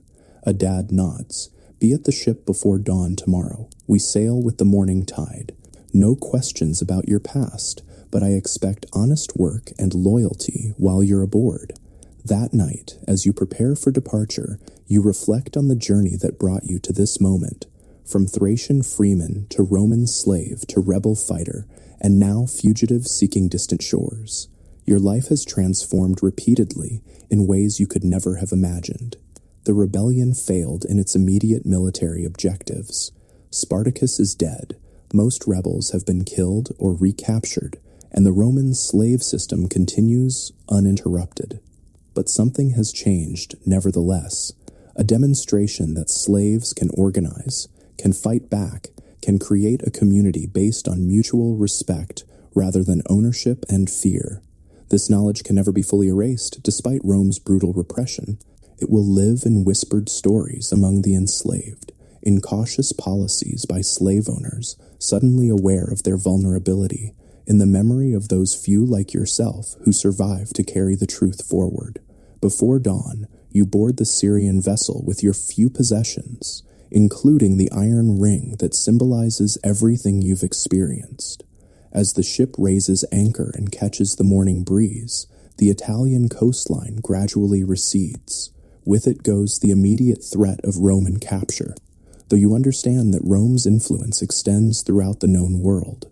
True safety might never be fully achieved. Standing at the rail, watching Italy disappear into the distance, you consider what lies ahead. Perhaps you'll practice your blacksmith trade in eastern cities. Perhaps you'll find others who escaped the rebellion and build a new community. Perhaps you'll eventually find a way to continue fighting against slavery in different forms. Whatever path you choose, you carry with you the experience of having been both a slave and truly free. You understand, in ways few others can, both the crushing weight of bondage and the exhilarating responsibility of liberty. This knowledge, this lived truth, is perhaps the most valuable thing to emerge from the tragedy and triumph of Spartacus's rebellion. As open water surrounds the ship and a new chapter of your life begins, you touch the iron ring once more. It reminds you that though chains can bind the body, the human spirit retains the capacity for resistance, for dignity, for freedom against seemingly impossible odds. And that is a legacy worth preserving, worth carrying forward into whatever future awaits. The Mediterranean sun warms your face as you turn from Italy toward the eastern horizon. Behind you lies the defeat of the rebellion. Before you lies uncertainty, but also possibility. And within you lives the memory of what was accomplished, however briefly, a community of the formerly enslaved who chose their own path, who fought for their humanity, who showed that another way of living was possible. In that memory lies the true victory of Spartacus's rebellion, one that even mighty Rome, with all its legions, could never fully erase. As the Syrian ship sails eastward, you find yourself falling into the rhythm of maritime life. The vessel, named Astarte after an Eastern goddess, carries a diverse crew representing the multicultural nature of Mediterranean trade. Phoenicians, Greeks, Egyptians, and others work together under Captain Adad's firm but fair command.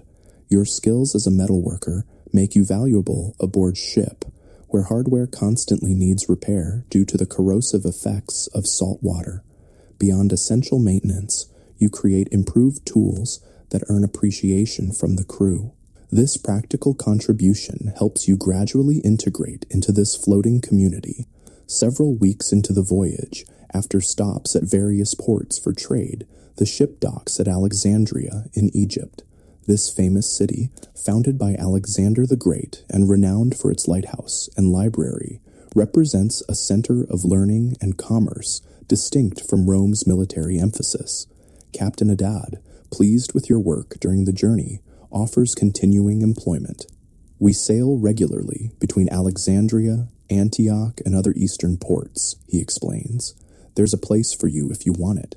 The offer is tempting. Life at sea would keep you mobile and make it harder for Roman authorities to track you. But something about Alexandria calls to you. Perhaps it's the city's reputation for knowledge and philosophical inquiry, or simply the opportunity to put roots down after so much upheaval. I think I'll stay here for a while, you tell him. But I'm grateful for the passage and the opportunity. Adad nods understandingly. If you change your mind, ask for me at the harbor master's office.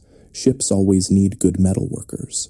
With this parting, you step into the bustling streets of Alexandria, a free person in a city where Romans have influence but not direct control. Egypt remains nominally independent under its Ptolemaic rulers, though increasingly under Roman sway. Still, it offers more safety than anywhere in Italy could provide. Alexandria's famous library draws scholars from throughout the known world, creating an atmosphere of intellectual exchange, rarely found elsewhere. Although you're no scholar, you find yourself drawn to public lectures and discussions held in the shadow of academic institutions.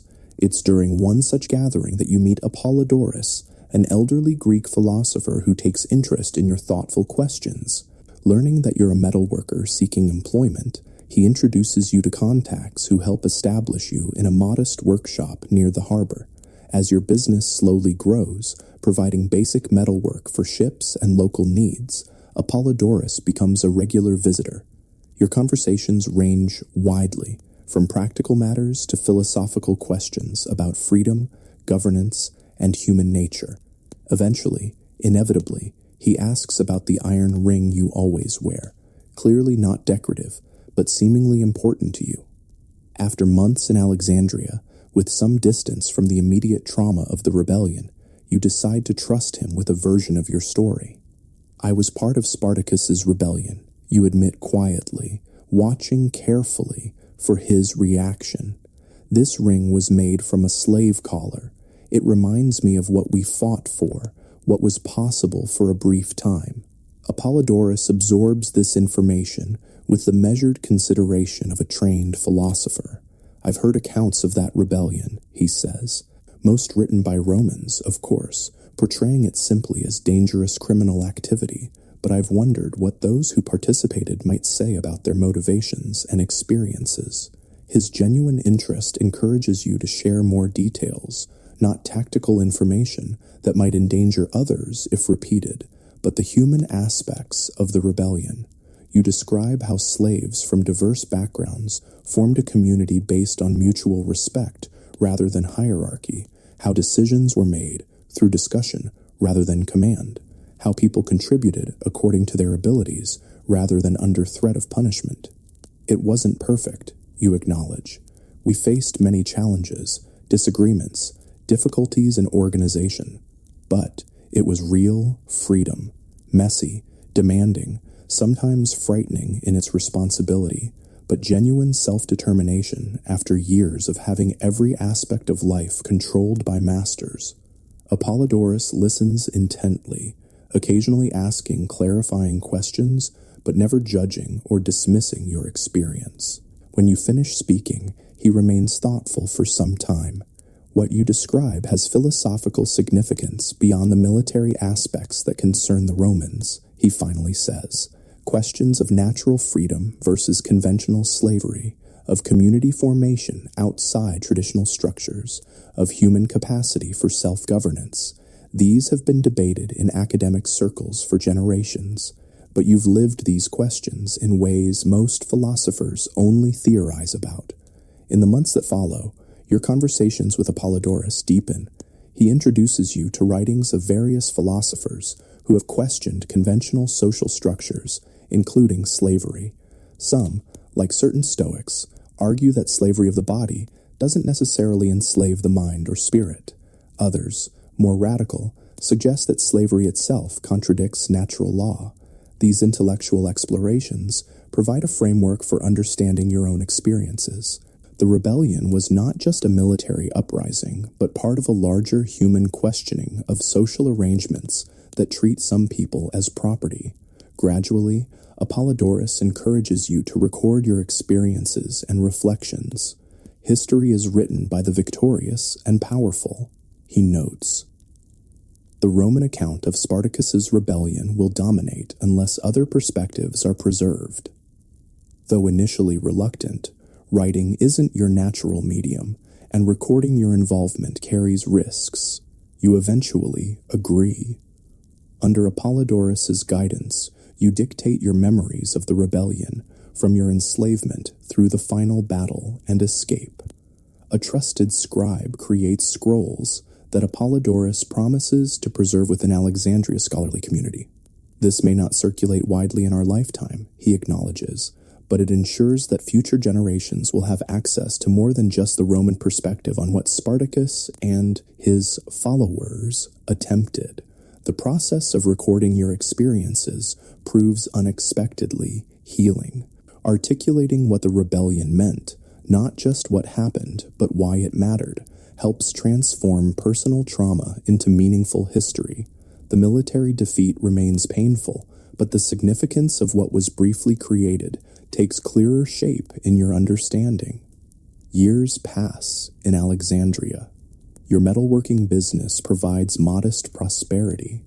You form friendships, particularly among the city's artisan community. Occasionally, you encounter others who participated in the rebellion and escaped. each with their own journey and story of survival. These reunions, though bittersweet, reinforce that you're not alone in carrying the memory of what transpired. News from Rome filters through trade networks and travelers' accounts. Crassus leveraged his victory over Spartacus to enhance his political position, eventually forming the first triumvirate with Pompey and Julius Caesar. The Roman Republic continues its gradual transformation into an empire with increasing centralization of power.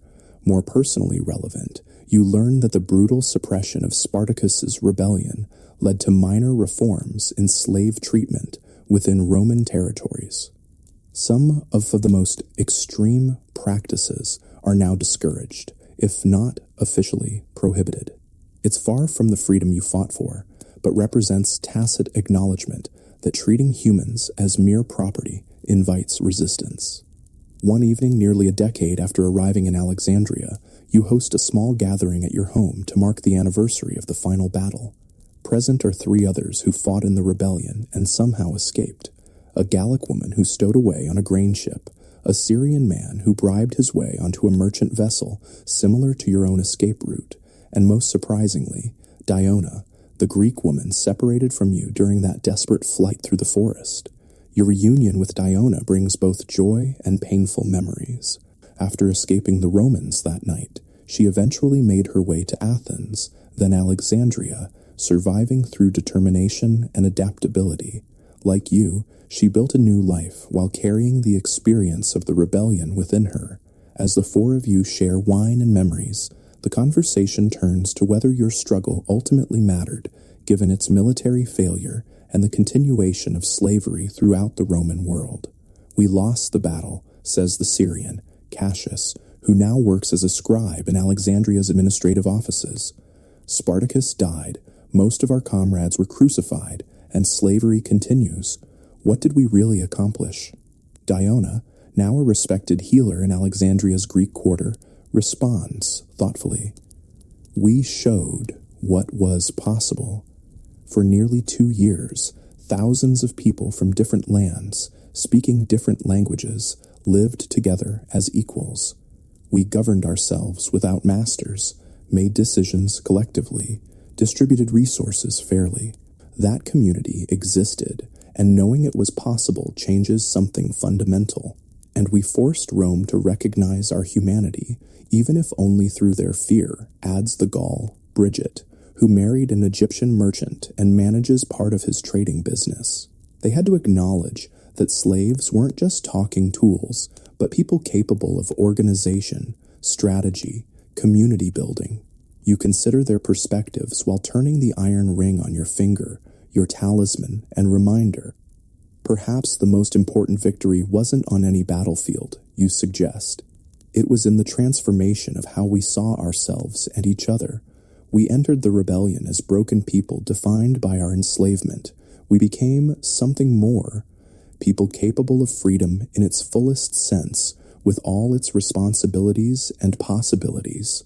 This anniversary gathering becomes an annual tradition among rebel survivors in Alexandria. Never large, perhaps a dozen participants at most, as more escaped rebels find their way to the city. These commemorations serve to preserve the memory and meaning of what you experienced together. As decades pass, you watch Alexandria and the wider Mediterranean world transform. Rome's influence grows. The Republic officially becomes an empire under Augustus, and new philosophical and religious movements emerge across the region. Through it all, you maintain your small metalworking business, eventually training apprentices to continue the craft as age limits your own physical capabilities. Apollodorus passes away, but not before ensuring that your account of the rebellion is preserved within academic circles. Occasionally, scholars seek you out, curious about your first-hand experience in an event that has already become semi-mythological in popular understanding. In your 7th decade, long after most who fought alongside Spartacus have gone to their graves, a promising young scholar named Plutarch visits Alexandria from Greece. Researching material for his biographical works, he specifically seeks information about Spartacus beyond the Roman accounts. Despite your advanced age, your mind remains sharp, your memories clear. You share with Plutarch not just facts about battles and movements, but insights into Spartacus as a leader and the community you collectively built. He wasn't seeking to become a king or ruler, you explain to the attentive young biographer. He could have claimed such power easily, given his skills and the loyalty he commanded, but he consistently worked to build consensus, to encourage others to think and decide for themselves, to create something new rather than merely invert the existing power structure. Plutarch takes careful notes, occasionally asking clarifying questions that reveal his scholars' attention to detail. Most Roman accounts portray him simply as a dangerous rebel, or at best a formidable military opponent, he observes. A few mention these aspects of his leadership or vision. History is written by the victors, you reply, echoing Apollodorus's words from decades earlier. Rome couldn't acknowledge that slaves might create a functioning society based on principles other than domination without undermining their entire social order. As Plutarch prepares to leave, he thanks you for providing perspectives absent from official accounts. Your testimony adds dimensions to the historical record that would otherwise be lost, he says. Future generations will have a more complete understanding because you survived to share this truth. His words reaffirm what you've long believed, that perhaps your most important role wasn't as a fighter in the rebellion itself, but as a keeper of its memory and meaning. Survival, which sometimes felt like a lesser path than dying alongside Spartacus and others in that final battle, served a crucial purpose in preserving what might otherwise have been entirely erased or distorted.